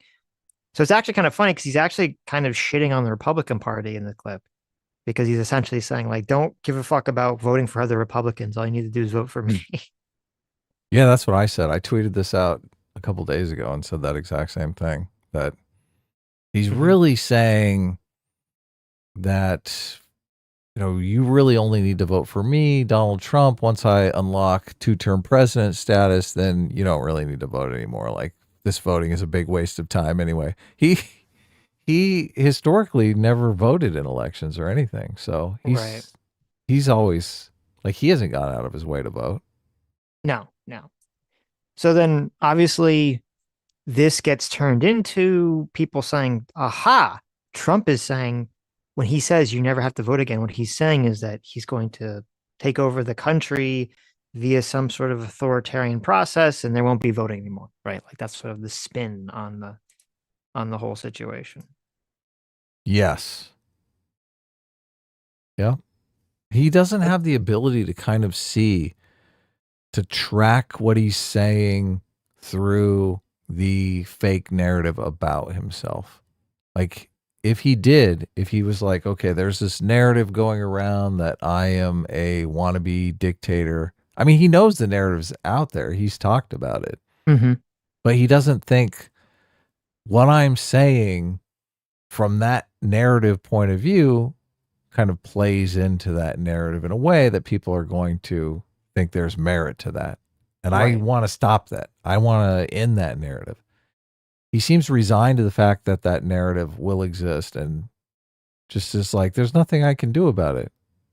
Well, there is something you could do about it. You could not play into it every 5 minutes. Right. And we've talked about Trump saying weird things and not being even remotely cautious with what he's saying. This is definitely an example of it. Not even from that perspective, but just from, I mean, yes, from the perspective you're talking about, but also just from the perspective of that, again, I perceive this as a slap in the face to the Republican Party. And so why would you say that anyway? So it is a very weird statement. But what's even weirder to me than that is because, okay, people, he's just riffing, right? I don't think this was a prepared, like this comment was prepared. So I can understand people saying things that get interpreted incorrectly. This is what's strange to me. So Trump says this statement. I think it's not at all anything to do with authoritarianism, whatever. He's asked by Laura Ingraham. Okay. This is a friendly journalist. We're going to watch this clip. He's asked by Laura Ingraham to explain what he meant there. And he's Nice. so fucking incapable. I don't understand. This is what's weird to me. This is what I don't understand.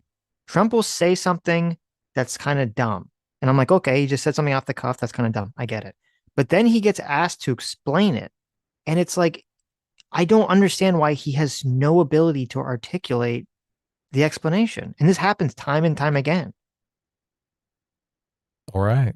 Right? Like this Well- happened with the bleach thing. This happened with the Fine People hoax thing. This happens with this thing. It's like, I don't like, he knows he's going to be asked this question, Adam.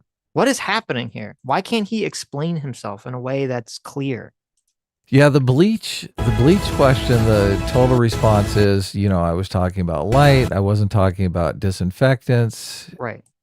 But instead he says I was being sarcastic. It's like, Yeah. he pulls out Like, a third what? option that just makes absolutely no sense at all. Yes. In the Yes. fine people thing, you literally have Scott Adams developing a response for it for years. Yes. Screaming at the camera as Donald Trump fumbles the Fine People thing. Yeah. Here's your response. Yeah, exactly. Right. And then And he yeah, still then he had the doesn't do it. He had the Proud Boys response, and he just totally shit the bed on that one. Stand down, stand by, or whatever he said. It's like, oh my, I don't get it. I don't understand it. Trump seems to be a pretty good like coming up with, catchy phrases. I don't understand why he has such a difficulty time and time again just articulating what the fuck he said in a defensive way that makes him look good. I don't get it. I think don't he doesn't understand. want to throw his voters under the bus. And the Proud Boys situation is the perfect example of that. Like, he didn't want to throw the Proud Boys under the bus because they're potential voters. He didn't want to throw QAnon under the bus because they were potential voters. Here's why I disagree with that. If it was Okay. just Proud Boys, if it's just QAnon, if it was always situations where there's someone, a potential voter that he doesn't want to throw under the bus, I would agree with you. But it's not. It's the bleach The the bleach, thing. yeah, you're right. was- Who's he? He's not throwing anyone under the bus. He just lets like fucking just say like, oh, just even if he was not talking about light, just lie. Just be like, oh yeah, I was talking about the light. They're just lying about it, Yeah. All right, let's see his horrible response here. Okay. They're also attacking you for other ridiculous reasons. They're saying that you said to a crowd of Christians that they won't have to vote in the future. Yeah, let me say what did I mean by that. I had a tremendous crowd speaking to Christians. I mean, this was a crowd that liked me a lot. I think I'm at 97% or something. And they're treated very badly by this administration, okay? Catholics are treated unbelievably. They're like persecuted. And if I might say, before I go into the other, Jewish people, if you're Jewish and you vote for Biden or the Democrats or Kamala or whoever's going to run, I guess it's going to be her. But if you voted for her or the Democrats, you should have your head examined, because nobody's ever been treated so badly by this. This administration is destroying Israel, et cetera, et cetera. So He keeps saying this. I know this isn't even related to what we're talking about. He keeps saying this, and I really hate it. I hate it so much. Like, Yeah, this triggers you. well, it's like, oh, if you're Jewish, your entire fucking policy should be Israel. I don't fucking care about Israel. I'm not Israeli. Okay. Like, just stop saying, like, everyone says this shit. It just drives me crazy. I mean, the left is calling you a Zionist, though, Sitch. Yeah. No. They're See, but that calling was the you thing. a genocidal maniac if- just because you're Jewish. If he just, if the comment was just like, the left is anti-Semitic. Look at what they're saying about Jews, right? Boom, you're done. But they always tie it back to like the left doesn't support Israel. I'm like, stop. I don't give a fuck about Israel. Okay. Right. I don't feel, I'm not like, I'm not a citizen of Israel. I don't want to be a fucking citizen of Israel. I think, and I'm gonna say this, I think that the Jewish people who are American, who are like under the age of 60. I understand why old people who lived through fucking World War II or who had parents that lived through World War II have like this shit like shoved into their brain. I get that about like, oh my God, Jews need Israel. Okay. If you're underneath 60 and you're Jewish and your entire vote is going to be decided about Israeli policy, that to me is fucking insane. That's an insane thing. Like, that's the one issue. Why is that the most important issue to you? I'm not saying it's not an issue they can care about, but why is it the most important issue? That's weird to me. Is that not weird? I get it. I totally get it. I don't know. I just think it's fucking weird. I think it's weird that that's the most important issue to you. A lot of people are tribal. I guess so. Maybe this is my left-wing anti-tribalism. And fear dominates a lot of people's thinking. Like if you think people hate Jewish people, and look, I might have to move to Israel someday, so I'm just not persecuted. I mean, that's why it's going to be the most important issue to you. You're going to be like, Israel only exists because of American support.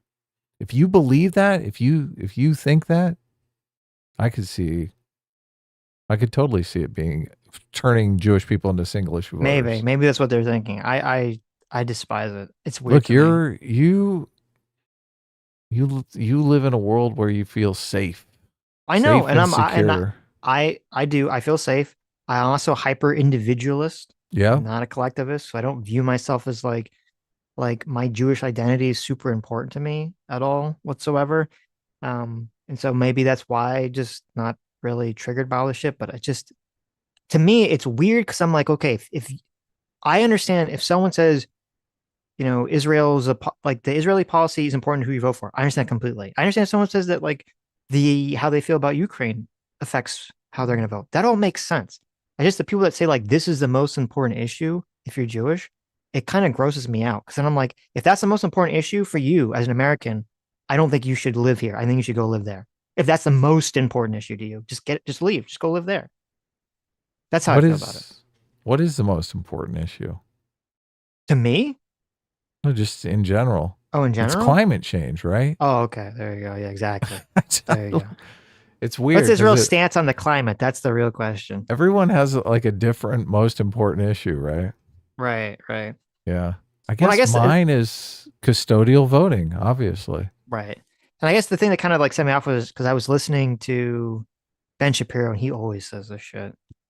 Like, he does? Like the most important. Yeah. He's like, for him, it's like this, like the fucking most important issue. And it's probably for the reason that you said, is because obviously Ben Shapiro was like very tied into his Jewish identity, obviously, far more than I am. Who gets more anti-Semitic hate than Ben Shapiro? Exactly. Right. So maybe he does have some sort of scenario in his mind where he thinks he's going to have to run away to Israel because America gets taken over by, you know, left-wing anti-Semites or something. Ben Shapiro sleeps with a security detail outside his room. So right. I mean, obviously that's going to make an impression on you, right? Yeah, I'm assuming you don't have a security detail protecting you from all these anti-Semites. I don't. Yeah, that's fair. That's fair. As soon as you do, you're like, wow, maybe Israel is my number one. Right. No, that's fair. But anyway, that was just my side rant. With respect to like a statement like I made, that statement is very simple. I said, vote for me. You're not going to have to do it ever again. It's true. Because we have to get the vote out. Christians are not known as a big voting group. They don't vote. And I'm explaining that to them. You never vote. This time, vote. I'll straighten out the country. I mean, George W. Bush won because of evangelical votes, but I mean, they don't vote. Yeah, I literally don't know what he's talking about. It just seems ridiculous. What? Maybe they didn't vote for you. They voted in droves for George W. You won't have to vote anymore. I won't need your vote. You can go back to you don't have to vote for you because you have 4 years in office. Look. Christians are known. You know who else doesn't vote? Bless her heart. She's trying to help She's trying. so She's bad. trying, She's like, oh, so you basically mean because you won't be on the ballot, right? You can't vote for you again. You won't be on the ballot, as in you're not going to be dictator for life, right? Owners don't vote. But They don't just to vote. be clear, what you're saying, though, you're not saying it's being interpreted as you are not surprised to hear by the left as well. They're never going to have another election. He's saying there's not. So First time I've even heard. Can you even just respond to that? I said Christians. I started off by saying, just so you understand, you never vote. Christians do not vote well. They vote in very small percentages. Why? I don't know. Maybe they're disappointed in things that are happening, but for a long time. I say, you don't vote. I'm saying, go out. You must vote. November 5th is going to be the most important election in the history of our country. Whether you vote early or not, we should have, by the way, one-day voting. We should have voter ID. We should have proof of citizenship, and we should have paper ballots, okay? That's what we should have, but we don't have that. But I said to the Christians in the room, thousands of them, I said, typically, Christians do not vote. Why it is, I don't know. You're rebellious. Something's going on. Don't worry about the future. You have to vote on November 5th.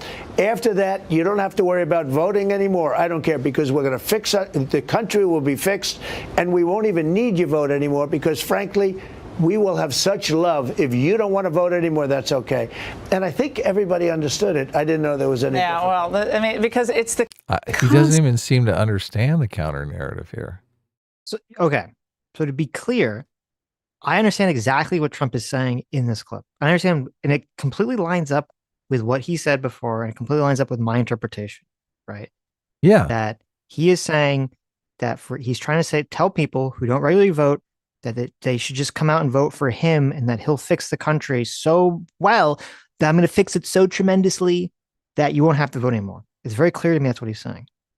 But, and it's funny because this answer is so fucking bad. This answer is so bad, and it does not address the attack about what he said and the straw man of what he said, that you were correct. It's like almost like he doesn't even understand the critique levied at him, which seems impossible. And I watched this clip, and I'm going to tell you something. Never before did I believe what David Pakman was selling. Okay. No, don't. Please don't. I did not believe. No, I did not believe. You can't believe it now. Sitch, don't do it. I've never believed the whole Trump cognitive decline thing. But I'm watching this clip, and I'm like, why the fuck is he so bad at this? It's always the fine people, the Proud Boys, the bleach thing.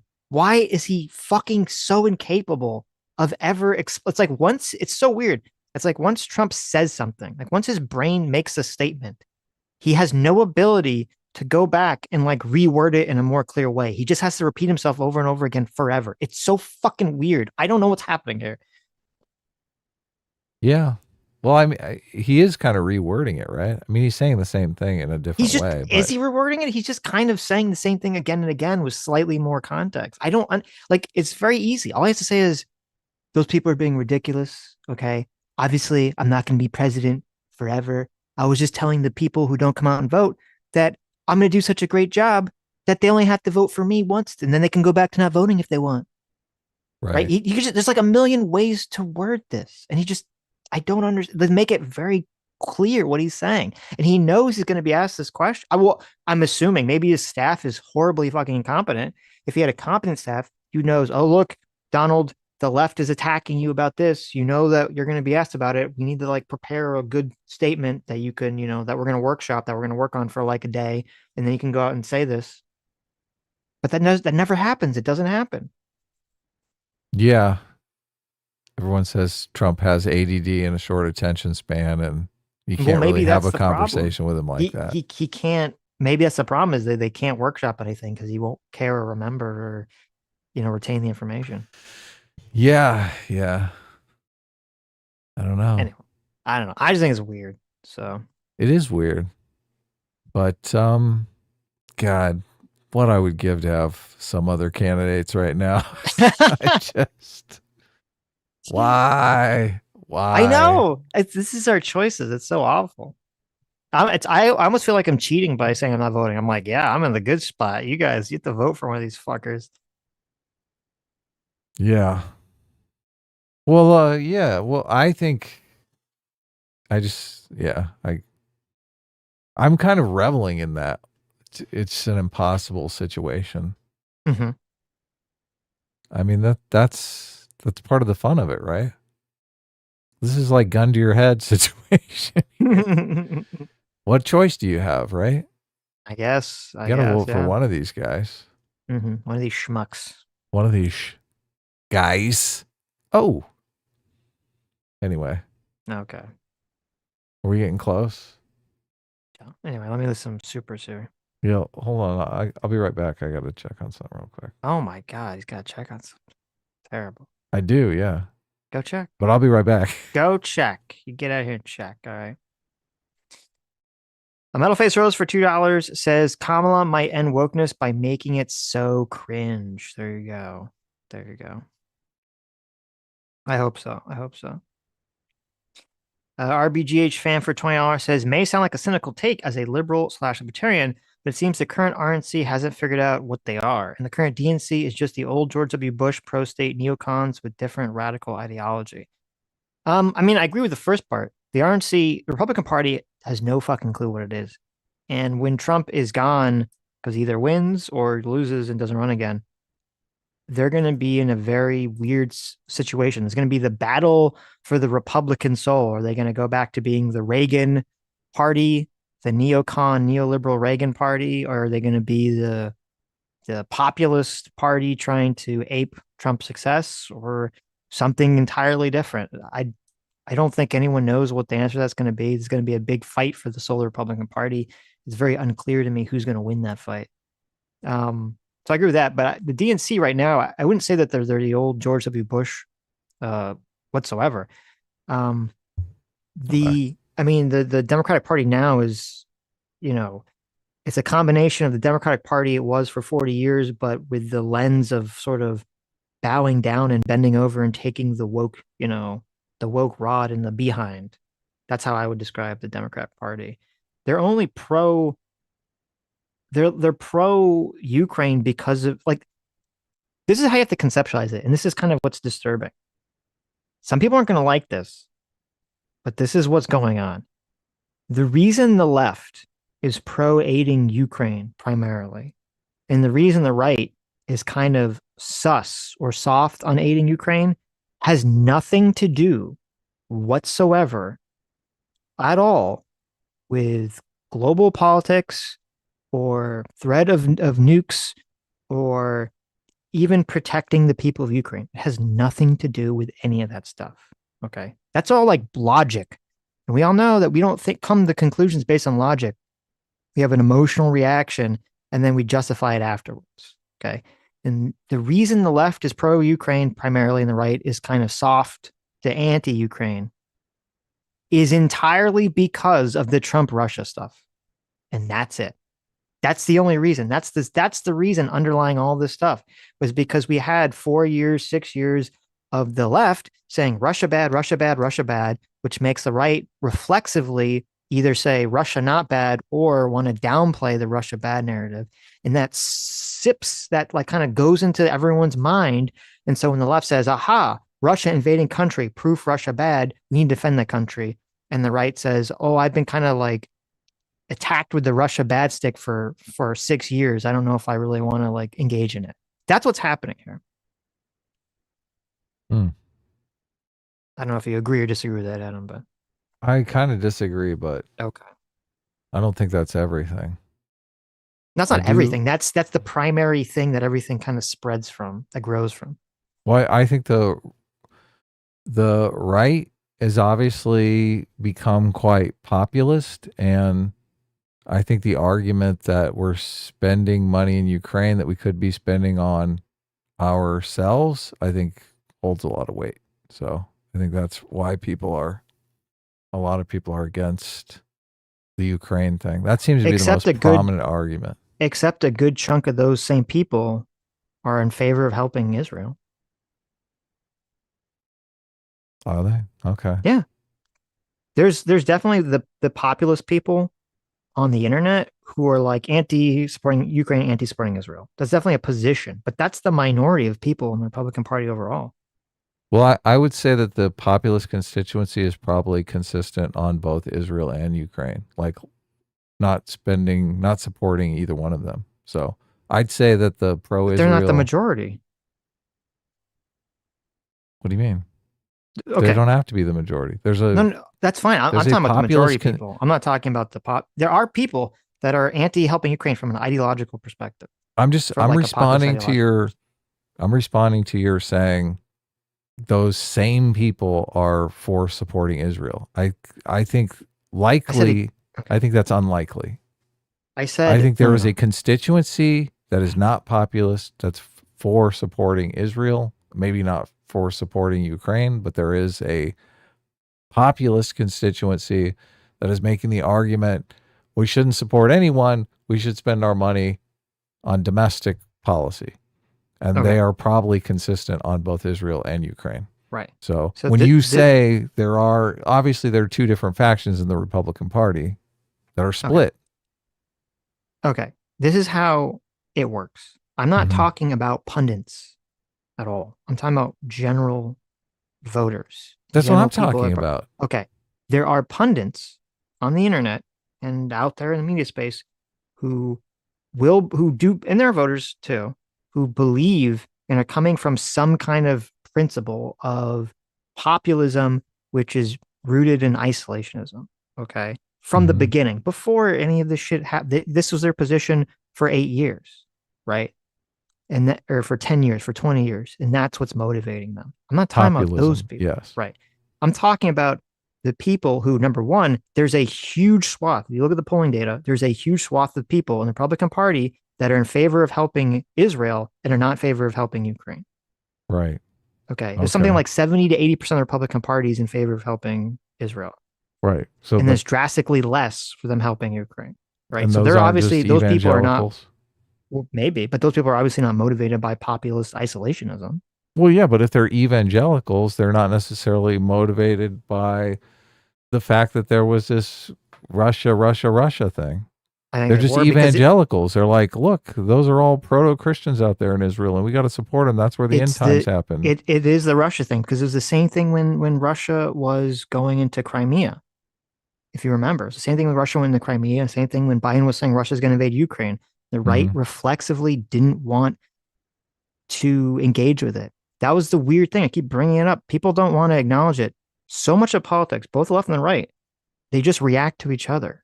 It's like total NPC behavior. No, I agree with that. Mitt Romney says Russia's a big threat. They're going to fuck around. Obama says, no, they're not. You're stupid, Mitt Romney. Turns out when Obama's president, Russia does invade Crimea. Suddenly he has to do a 180, start to be tough on Russia. And the right kind of sticks its hands in its pockets because they don't really want to give Obama a win. And then you have Russia hacking Hillary's emails, Trump-Russia connection stuff. The right gets so tired of Russia being the boogeyman that they reflexively and reactively want to downplay Russia being the boogeyman. Then Russia goes and invades Ukraine, and it kind of further cements, it gives the left a win from kind of a political perspective because it says, aha, we were right. Russia is the boogeyman. Look, they invaded Ukraine. Right. And I think these are the intuitions that exist on an emotional level that are motivating people's behaviors. But right. And you would probably argue that they're just using the populism as a justification for the real intuition that is they tried to pin Russia collusion on Donald Trump, and that's why I'm in favor of Russia. Why would people who were not isolationists for the last 30 years suddenly be like, oh, now I'm an isolationist? Well, it's different people, obviously. If it's different people, I'm not talking about them. I'm talking about the people, the boomers who were like have been pro, neocon George W. Bush, rah. Now suddenly like, oh, I don't want to help Ukraine. It's kind of like, that's kind of ridiculous and weird. Yeah. I mean, we're talking about big swaths of people, so I understand what you're saying. Maybe it's the same thing with the left. It's the same thing with the left. That's why the left cares about it. Why the left cares about Ukraine? Yes, only because of this. If we live in an alternate universe where Russia hacked Trump's emails and people were saying, aha, Hillary Clinton has some Russia connection, and that went on for 6 years, everyone would just be flip-flopped on the Ukraine-Russia issue. You're saying that they want to support Ukraine because they think Russia is in bed with Donald Trump. Yes, and they view it as validating their narrative that Right. Russia bad, Russia involved with Trump, blah blah blah. So there is still a large portion of people on the left that believe Donald Trump and Russia Has are. a Russia connection Yeah, collusion. Yeah, no, they I keep mean, saying it. Donald Trump, he loves all these dictators because he wants to be a he dictator. loves Putin. Yeah, Right. Putin's Yeah, his exactly. man. Right. Even though I think Donald Trump is positioned better to prevent Putin from invading other countries. Yeah. Well, I guess we'll find out. But If he wins, we'll find out. If he right, doesn't win, then we won't find out. yeah, we'll find out if Putin does invade other countries. Yeah. Automata for $5 says generally a person could say, "quote You can call me weird, but there are many. But these are my heartfelt principles." But I don't think that would work for Trump specifically. Yeah, I Heartfelt mean that wouldn't work. principles. I mean, it's got to be credible. Yeah. J-Mac or Circuit Far, thanks so much, Daddy J-Mac, for the $5. Says Trump really should have given the VP pick to Lil Trump. Now that's a winning ticket. There you go. That's true. Oh, yeah. That's true. Lil Trump. Lil Trump. Ground in Myth for 9 months says I'm voting for PSA Sitch and Adam Freda for president and vice president. We need a POS in office. Person of shadow. What were you thinking? Piece Something of shit. else? There you go. Well, thank you. Well, I'm glad that you chose me to be president and the vice president. Is that the way it squared up? That's the way I squared up. Okay. They don't really say, though. Are you just assuming that the order is They said my name first, and then they said president, vice I'm president. voting for And they PSA said, Sitch and Adam Frenda for Yeah, president there and you go. vice president. But isn't my name closer to the word president? Okay, okay. That's a good, I like that. That's a good example of how to like sort of make the logic fit. Yeah, Uh-huh. Yeah, look. I like it. Rationalization. I like it. I'm excellent at it. JMax, thank you so much. Our circuit follow for the $10 says Christians have low voter turnout and are notoriously bad tippers on Sunday. Source, my lived experience. Also a few polls. Wow, that's interesting. I would not have thought. This is news to me. I thought that Christians, in that the more religious a person was, the more likely they were to vote. So I got to look into this. That was my understanding. So this is totally news to me if that's not the case. I lived through George W. Bush pandering to evangelical voters, so it's just Yeah. impossible for me to. I mean, that's my lived experience. I can't imagine anyone saying Christians never vote. Who was his big pollster? Bush's brain. What was that guy's name? Who did all You the mean polls? Turd Blossom? Good Yeah. old Turd Blossom? Who was that guy? The little fat guy with the bald head. Karl Rove. That's Karl it. Rove. That was his name, yeah. Yeah, he had his Karl Rove did all these mathematical equations to figure out how many evangelicals were there. He said, look, there's this strategy that everybody has bought into in Washington, that you have to run extreme in the primary and then pivot back to center for the general election and pick up moderates. It's the moderates that are the kingmakers. Look, we say that all the time on the show. But Karl Rove said, I don't think that's true. Let me add up how many people we have on our base. And evangelicals were a huge part of that constituency. And he said, look, if we can really motivate the base, we don't need those moderates. We don't need those kingmakers. We can, and actually, if we go super incendiary, chances are they won't even show up because everything's so caustic. They just want to throw their hands up and stay home. Mm-hmm. And he ran that election that way and took it away. Yeah, I had to look at because, like, when you try to look into it, it's almost always how religious people vote, not whether they're voting. So it's a little bit more difficult. I did find a paper, though it's kind of old. It's from like 2015, so could be changed. But they were saying from 2015 that this guy did research and he said Christians are much more likely to vote than non-Christians, which would square with what I already believed to be true. But to look into this more, Right. Yeah, you would think so. maybe that was the case 10, 15, 20 years ago. Maybe it's not the case anymore. Maybe it's changed. Yeah, maybe it's changed. Now it's cat Maybe become ladies who vote more. Demoralized or something. CannyX122 for $5. Thank you. Says, so Trump worded something poorly and people are taking out of context. The most extreme interpretation, big surprise. Exactly. I mean, it's a day that ends in Y, right? The big surprise is that Trump doesn't seem to recognize this in the interview Right. when And know the how to Fox News host is basically trying to handhold his way through it. I know she's softballing him up. She's T-balling him for it, and he can't hit the ball off the She's tee. explaining him to it. Right. They see you as a dictator, right? Can you see? Just imagine how this could play to someone like a Democrat who Right. sees you as a dictator. You're saying you never have to vote again. Think about that, Trump. I don't understand. William Vance for 25 months says, quote, voting. Who needs more voting? We're going to win so hard and get so much done, you'll be tired of voting. Trump probably. There you go. Jason Mulgreen for $5 says, JD has explained the cat lady thing several times and the mainstream media hasn't provided that nuance. So what's the point of Trump pandering? It won't matter. So it's not a question of that is the exact wrong way to sort of think about it. If you're Donald Trump, it's not a question of pandering. It's a question of trying not to allow, it's a question of A, clarity, and a question of B, trying to not give the opponents ammunition to use against you. They're always going to be trying, and they're always going to find something. They're always going to be able to twist something, but you need to be able to fight back. You need to be able to hit back with a strong counterpunch immediately. In this interview with Laura Ingraham, it's very weird that Trump is always unable to articulate the counterpunch after he makes a mistake.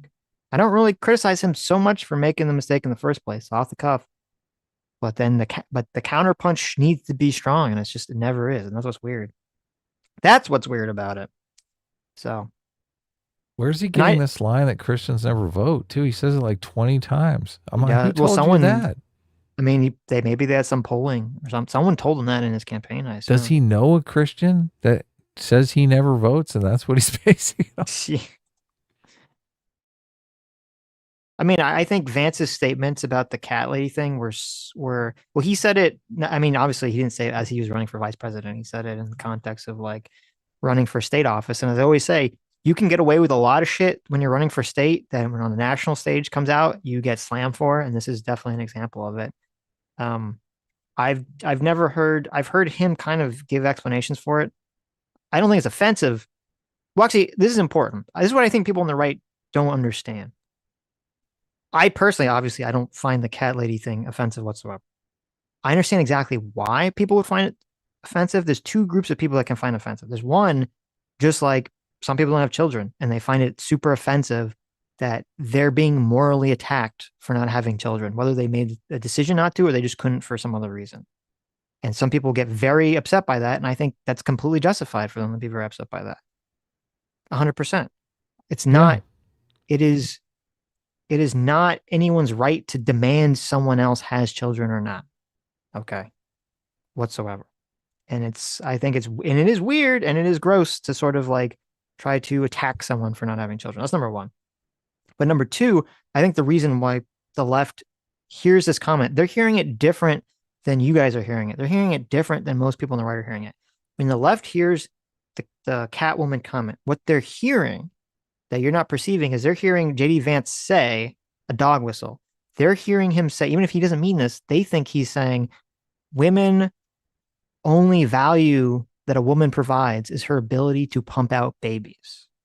And if she's not fulfilling that value, she doesn't have value in society. That's what the left hears when they hear his cat lady comment, regardless of whether he meant it that way or not. Yeah, so that's why they get so triggered. They see it as a Handmaid's Tale. He's 100%. playing right into it. He's doing the exact same thing Trump did. Right. Now, I don't think that's what JD Vance meant, but that's how it's interpreted. So, and I think him kind of doubling down on it is stupid because it's going to keep being interpreted that way.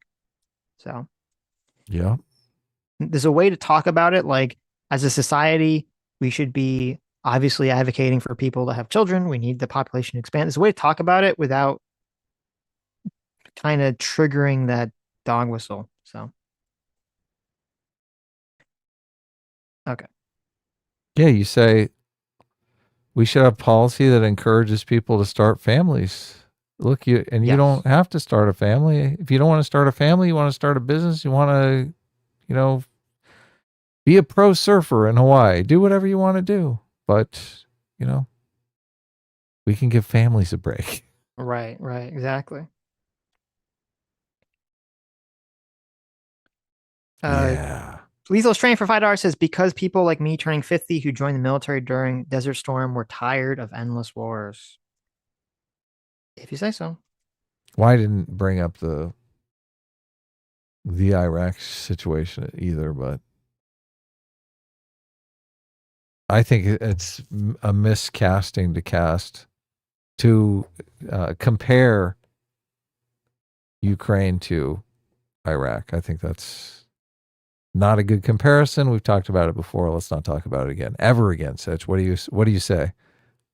Do you agree? I'm sorry, I was reading something. What did you say? Let's never talk about Ukraine and Iraq in the same conversation again. Okay. Lethal Strain for $5. I already read that one. Oh, you did? Electro Why? for $20 says, S-Class is best class. Thank you. An 18 wants to be isekai'd into a harem anime. I mean, who doesn't? Listen, S-Class wants that too. Message, I can argue objectively that Overlord is worse than you say. Wow. Well, I mean, that's fine. Wow, someone really doesn't like Overlord. As they shouldn't. The Learning Tree at Chase U for $5 says, people wouldn't think Trump would want to be POTUS for life if he didn't already try to serve his last VP to a mob on January 6th to try and stay in office. True. That is very true. Gives into the narrative. That's why he should have a good again. answer for this fucking question. Right. So, 777X for fifth for $90. Thank you so much. Really appreciate it. Says, from a Christian perspective, impression was, quote, I know I'm not a good Christian. It's a problem for you, but I love you. Vote for me just this time. I'll be out in 4 years and vote for a better candidate. Vote for a better Christian. Vote for a bad Christian just this time. That's an interesting perspective. I didn't perceive him saying that, and I didn't even think to perceive him as saying that, but maybe that was the interpretation. I don't know. I wish he would be a little clearer so that we can make it understand if that was what he meant. That's insulting to Christians all the way. So maybe this hurts him more than we're even perceiving. Right. Maybe. Look, back on the Learning Tree super chat for a second here. Like, there's a way to frame even the January 6th stuff to fight the narrative. Like, the narrative around January 6th is January 6th happened and Trump is a threat to democracy. He wanted to throw away half of Americans' votes fraudulently, which obviously would be a horribly anti-democratic, right? Mm-hmm. But from Trump's perspective, he is saying that there was no real proof for him that he lost the election. So, I mean, he could frame all of January 6th as being pro-democracy because, and basically just blame the system. Say the fact that we have a system that doesn't clearly show that I am the winner. All this is bullshit, right? Obviously, they've gone through the election. I don't think Trump won. I think obviously he's delusional. But why does that matter? Because you're directly fighting the narrative that he's against democracy. He's pro-democracy. He's just saying that in reality he won the election. Even when he's talking about how he won the election, he's talking about it from within a pro-democracy framework. No, yeah. I think that only matters in terms of talking about people that are voting for him's perspective. I don't think it matters in terms of his perspective, if that makes sense. Well, that's the reason why you would reframe it, though, for the voters, for literally the voters, to attack this perspective that he's anti-democracy, to attack the perspective that he's a dictator that just doesn't want to have elections. Well, I guess what I mean is from the voters' perspective, and I think this is where the left is making a mistake on this.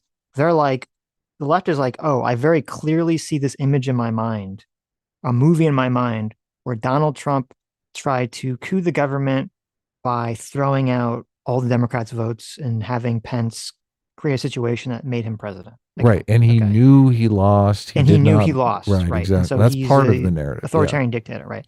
Yes. Okay, that's like the left movie. And the left, and then the right movie is, I don't understand anything about the elector stuff, but the left stole the election and Donald Trump was trying to fix that.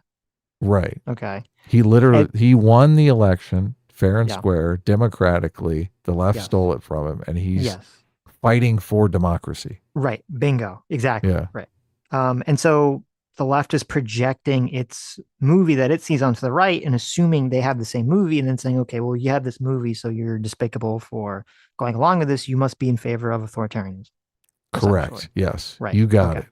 100%. That is, but from the, that's all from the voter perspective, and that's all true.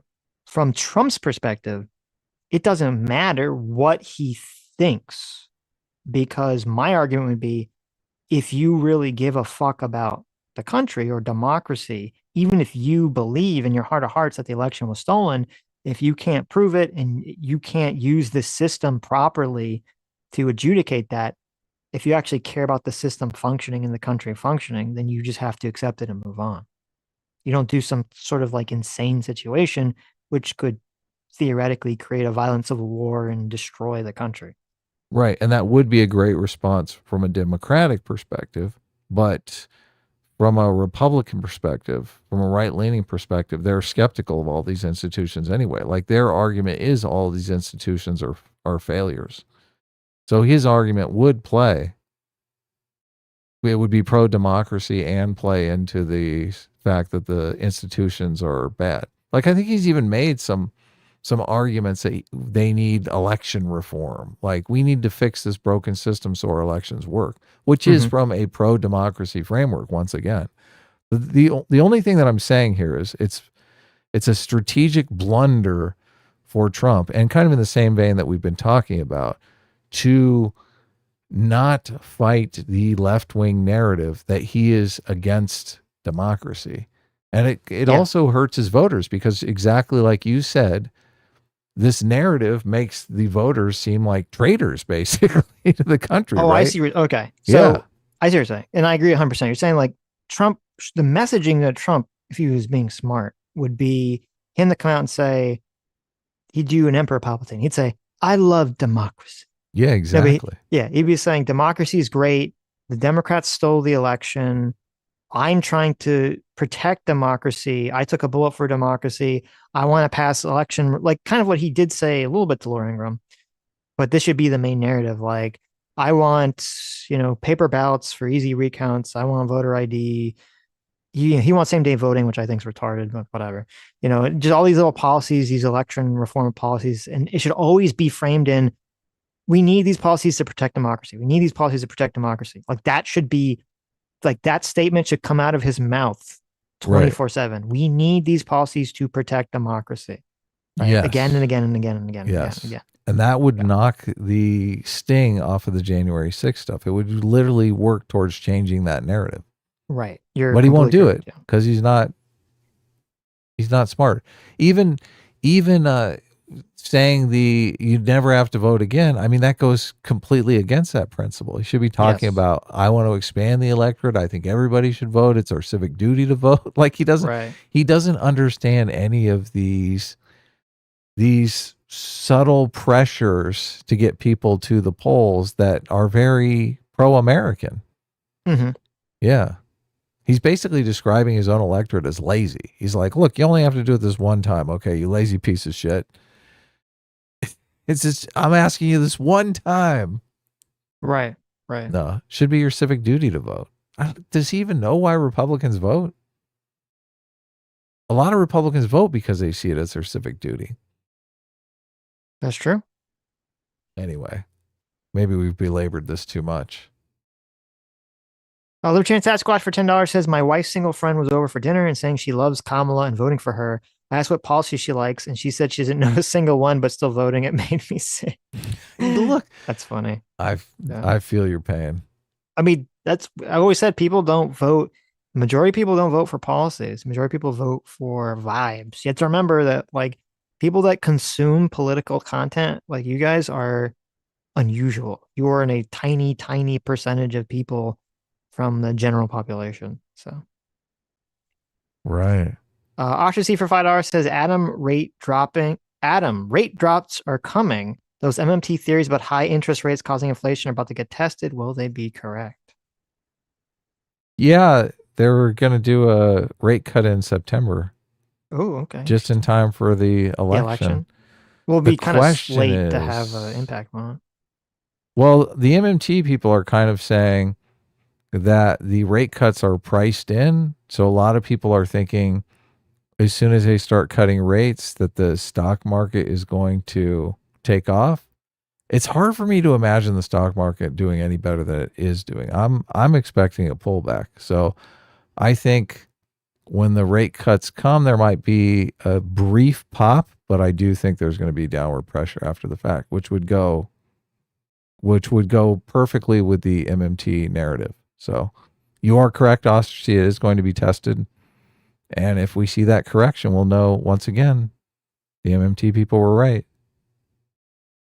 Christian Baller for $5 says, guys, please do a call-in stream for all the people Adam triggered because he doesn't have TDS. A bunch of losers in the subreddit that want a whine about y'all. Do you want to do a call-in, Adam? Or Not argue with really. I people? mean, well, this is a thing. I guess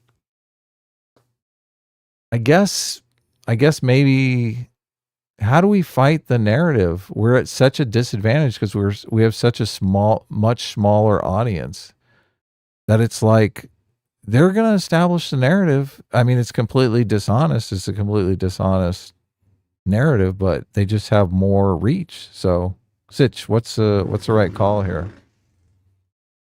I mean, if you don't want to, I don't understand what you're asking me.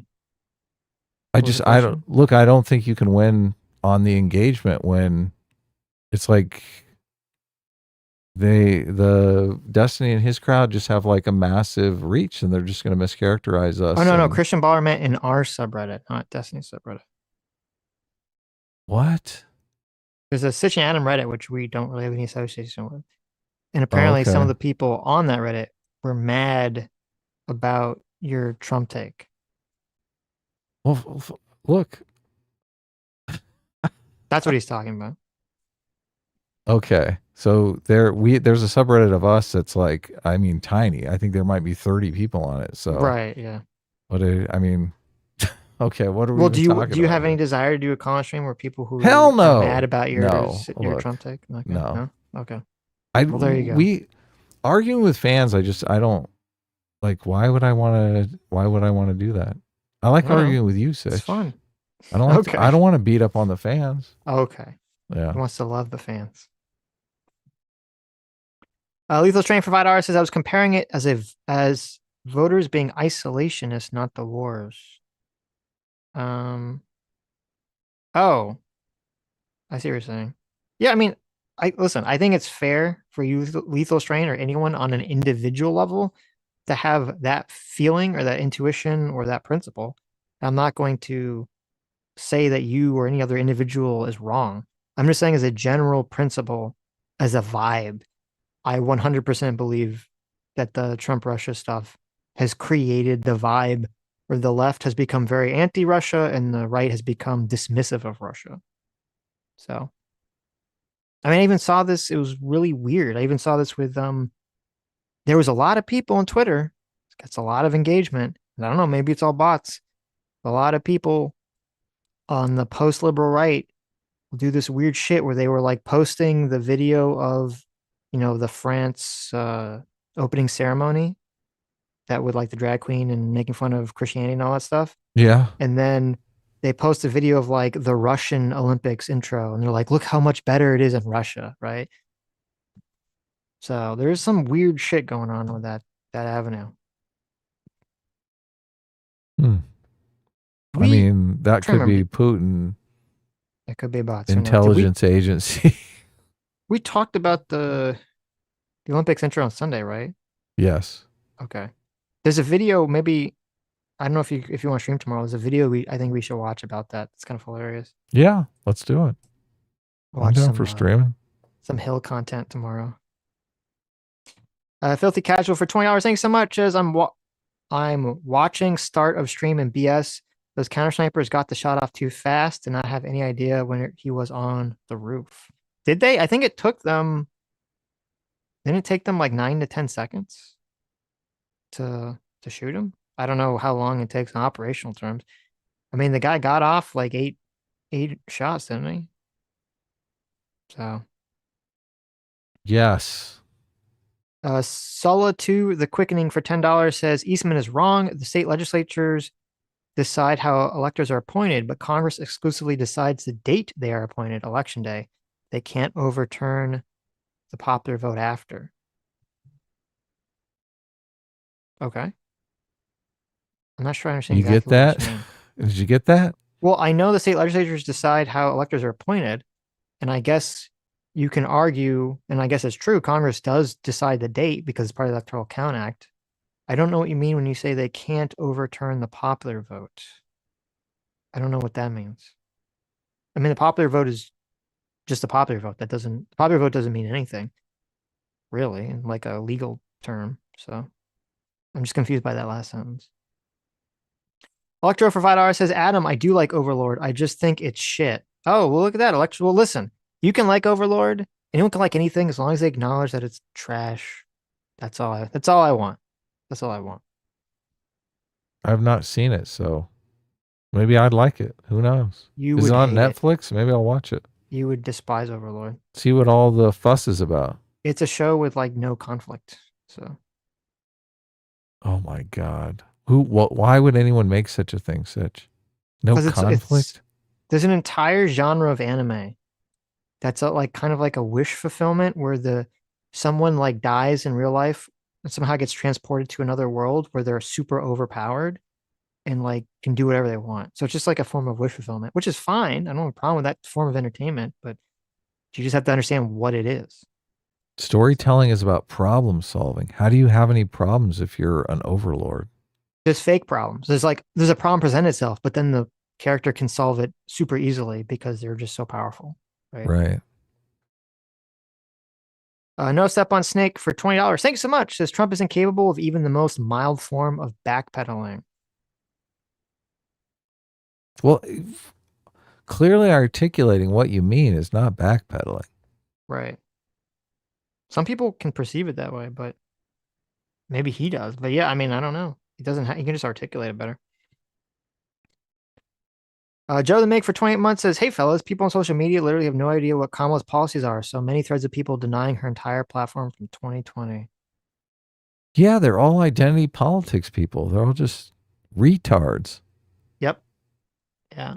Like, oh my God, a black woman who's lighter than Adam. Well, some of it's that, some of it's just like the anyone but Trump, essentially. So No, I think they're just, oh my God, we're making history. I'm with her. History, history, history. Woo! Right side of history. I think that's secondary to the anti-Trump feelings. I think that's there, but I think it's secondary. Really? Yeah. What do you mean? I mean, the left has been primed to Donald Trump is an existential threat to the world for like 8 years. Yeah. Yeah. So, look. we'll see. I am very curious if Kamala just keeps her mouth shut till the election or if she just starts going out there and stepping in a bunch of stuff. So She's going to hide. she might. It might be a good strategy. I don't know. I was actually listening to Sagar. I think it was Sagar, and he had a really good point. He was like, or did we have a really good point? I don't know who said this. Maybe we said this and I'm insane. That Donald Trump should have been pushing for debates against Kamala like super quick. Like instantly, trying to get her out on the record, trying to get her to speak about the record as quickly as possible. Because so much, I guess we were saying this, weren't we, on Sunday? So much of her. No, I said August 8th, he should debate her. Right. I disagree. I think Trump he needs to get Kamala out there as fast as possible to actually talk about policy and her record as quick as possible so that she can't kind of hide in like the meme void space that she's hiding in right now, which is just giving her free energy and free attention. Yeah, I was saying that he doesn't want to knock her out. Right. So he wants to debate her after she has the nomination. Yeah, I understand. But I would do the 8th which would The be the day perfect after the opportunity. nomination. Right? The day after the secret nomination. Right. Yeah. And before the convention. Well, we'll see. That would be I mean, you're that would right. be He the should. the Chad play right there. He should 100% do that. I don't know why he's not. Well, maybe I have some theories about why he's not, but I think it's a mistake. Joe the Mig for 28 months. Thanks so much. Says, oh, I read that one. PI for Joe says, bruh, I'm right wing and I know Russia's bad. Well, that's good. That's good. That means you have free will. Okay. To use the Sitch and Adam viewer, free will. So that's great. Clockwork for $5 says, Adam versus counterpoints about Trump. He will be good faith and insightful. Sitch to moderate. Do you want to No, debate thank you. counterpoints? Okay. Not really. Metal Face Look, Rose. Sitch is just a way better debater than me. I'm better at like writing out my thoughts and doing scripted videos, and so yeah, I don't really want to debate counterpoints. Metal Face Rose for $2 says, Spoon, Guy, and others have been going after y'all. That's fine. I saw that. I think it's funny. I mean, I love funny. it, to be honest with you. It's kind of endearing, actually. He's like one of those little purse dogs that like yap at you in the street. Right. They look very cute. Yeah. You're like, oh, you're so adorable. I can't believe this. Yeah, I just think it's weird and hilarious that simultaneously the far left and the far right are going after us at the same time. So Electro, which to me just shows that we're doing something right, obviously. Electro for $10 says there's a conflict with the main character in the sub characters, but they gave him a status condition where the conflict doesn't exist. Right. There's a whole, I should do a whole video on Overlord because I have a lot to say on it. And I've said a lot about it in other streams, but I'll save that for a video. Sell it to the Quickening for $10. Thank you, Sell it to. Says, oh, this is to explain the last super chat. Clarity. Thank you. I mean, the popular vote in that state. If the state provides for appointments of electors by popular vote, the power being given the Congress to decide the date is in the Constitution. I understand, but you are completely correct. That is true. That's 100% true. Yeah. Yes. That's definitely true. And thank you for the clarification. Yeah. Okay. Let me look at the Streamlabs real quick. Borosero for $5 says, silly MAGA chuds. Kamala didn't coup the Democrat voters. This is simply an alternate convention. That's funny. Fuck you, but that's also funny. And look at that. Gorosero again, who named himself Gorosero again for $5. Very clever. Says, and it turns out our Sitch was the evil twin the whole time. Neocon made the channel and my subscribe is yours. There you go. Neocon Sitch was really the good Sitch the whole time. Cool. The Real Holtonator for $6. Thank you. Says, I love listening to you guys get worked up about woke bullshit. It's super frustrating to listen to the fucks who would have enslaved or genocided if any other group is in power feel comfortable saying the shit they say. Very true. It's scary. It is. It is scary. And it's they disgusting. seem completely dim about the whole situation, like delusional. They are, it was really sad. There was, in that conversation, the white women for Kamala Harris, there's a woman who talks who has incurable cancer. And she talks about how when she's going to get chemotherapy I think it was chemotherapy, how she's like seeing people in there with Trump hats and how people that vote for Trump like deserve love too. So I'm like, this is a person who's not like a hateful person at all. It's the person who says everyone deserves love. Everyone has their own like problems in life. People are dying, And I'm like super sympathetic to all this. And then then she says a bunch of woke shit. And it's so sad because I'm like, okay, like these people have been brainwashed. They literally don't fucking understand. This is what I think is really what's tragic about this. Most people I hear that regurgitate this woke shit, they have literally no clue what they're saying and how it leads down this pathway.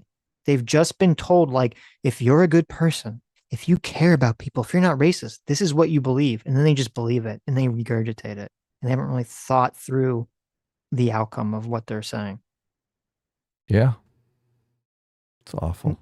And that's sort of the disgusting nature of all this social, cultural, Marxist, socialist nonsense. It's just very deceptively disgusting.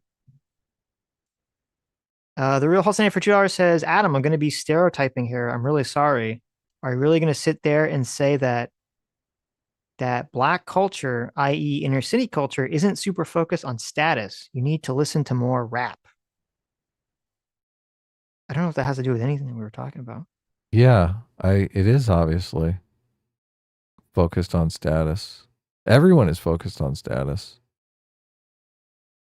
So, yeah. I think everyone's focused on status. It's just how you get that status is just different. Right? How you achieve status. Yeah, this is the problem. The problem with the wokeness. Look, and I even hate the term woke now because it doesn't communicate properly. But it's a victimhood culture. The way that you achieve status in this culture is by being a victim. Now, the black community, the inner city community, you don't achieve status by being a victim. Come on. Come on. You achieve status by being intimidating, being violent. Yes. It's a completely different game that they're playing. Yep. Honor culture versus, we live in a dignity culture, but woke people are in a victimhood culture. Right. Yes. Inner city is more of an honor culture. I would say victimhood culture is a subset of dignity culture. If that makes sense. Yeah. I mean, the go-to guys on this, there's a book on it. I think it's Bradley Manning and something Campbell. There's actually a book on this. I think it's called Victimhood Culture, but they're the ones that came up with these three cultures. And the victimhood culture combines dignity culture and honor culture. Right. Oh, that's like interesting. In dignity culture, you basically appeal to third parties to settle disputes. Like you should have thick skin. But in victimhood culture, you have thin skin, as in honor culture, but you also appeal to third parties to settle your disputes. That's why you go to the Karens to get someone canceled. So interesting. Yeah. There are different aspects of it. Yeah. That overlap. Okay. I like that. Dr. Diddler for $2 says, remember, if you're struggling this November, you can always vote Diddler. I vow to make those stupid little 2-door mini cars illegal to drive without a special tag saying you're turbo soy. Well, there you go. If you want, you can always do a write-in for Diddler. I don't know if the FBI will be knocking on your door when you write that on the little ballot.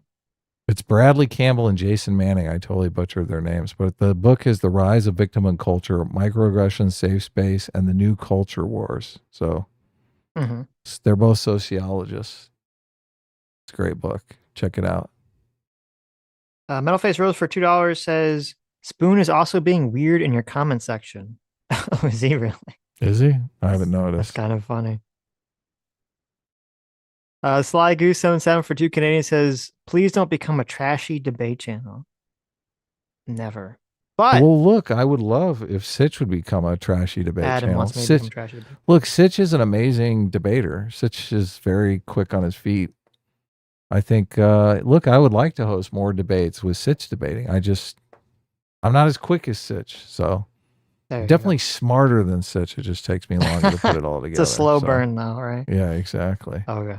Tomorrow we will be watching a debate about the Paris degenerate Christian making fun of Christians opening thing. So that's a fun video. Fondue for $5 says, still catching up, but Sitch, have you seen or care about the saga of Tanya the Evil? Is that no, I've never heard of this. Is this an anime? I don't know anything about it.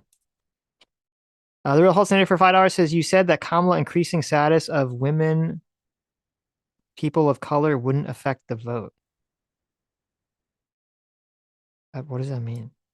You said that Kamala increasing the status of women, people of color wouldn't affect the vote. I did kind of say that.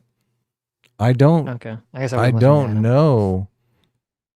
I don't know the truth value of that claim. I'm hoping to gain a lot better understanding of it after this election. Mhm. If it does affect the vote, like I guess I'm hoping that it doesn't affect the vote, but if it does affect the vote, and that's like one of the main reasons why Kamala wins, we're in big trouble, obviously, because it's going to be like woke policies galore. They're going to say the electorate is totally racist in our favor now. Right. Yeah. Yeah. We need to thank them for voting for us and try to buy them off in the future. True. Stock for $2 says Sitch is a master debater. Thank you. Yes. Thank you.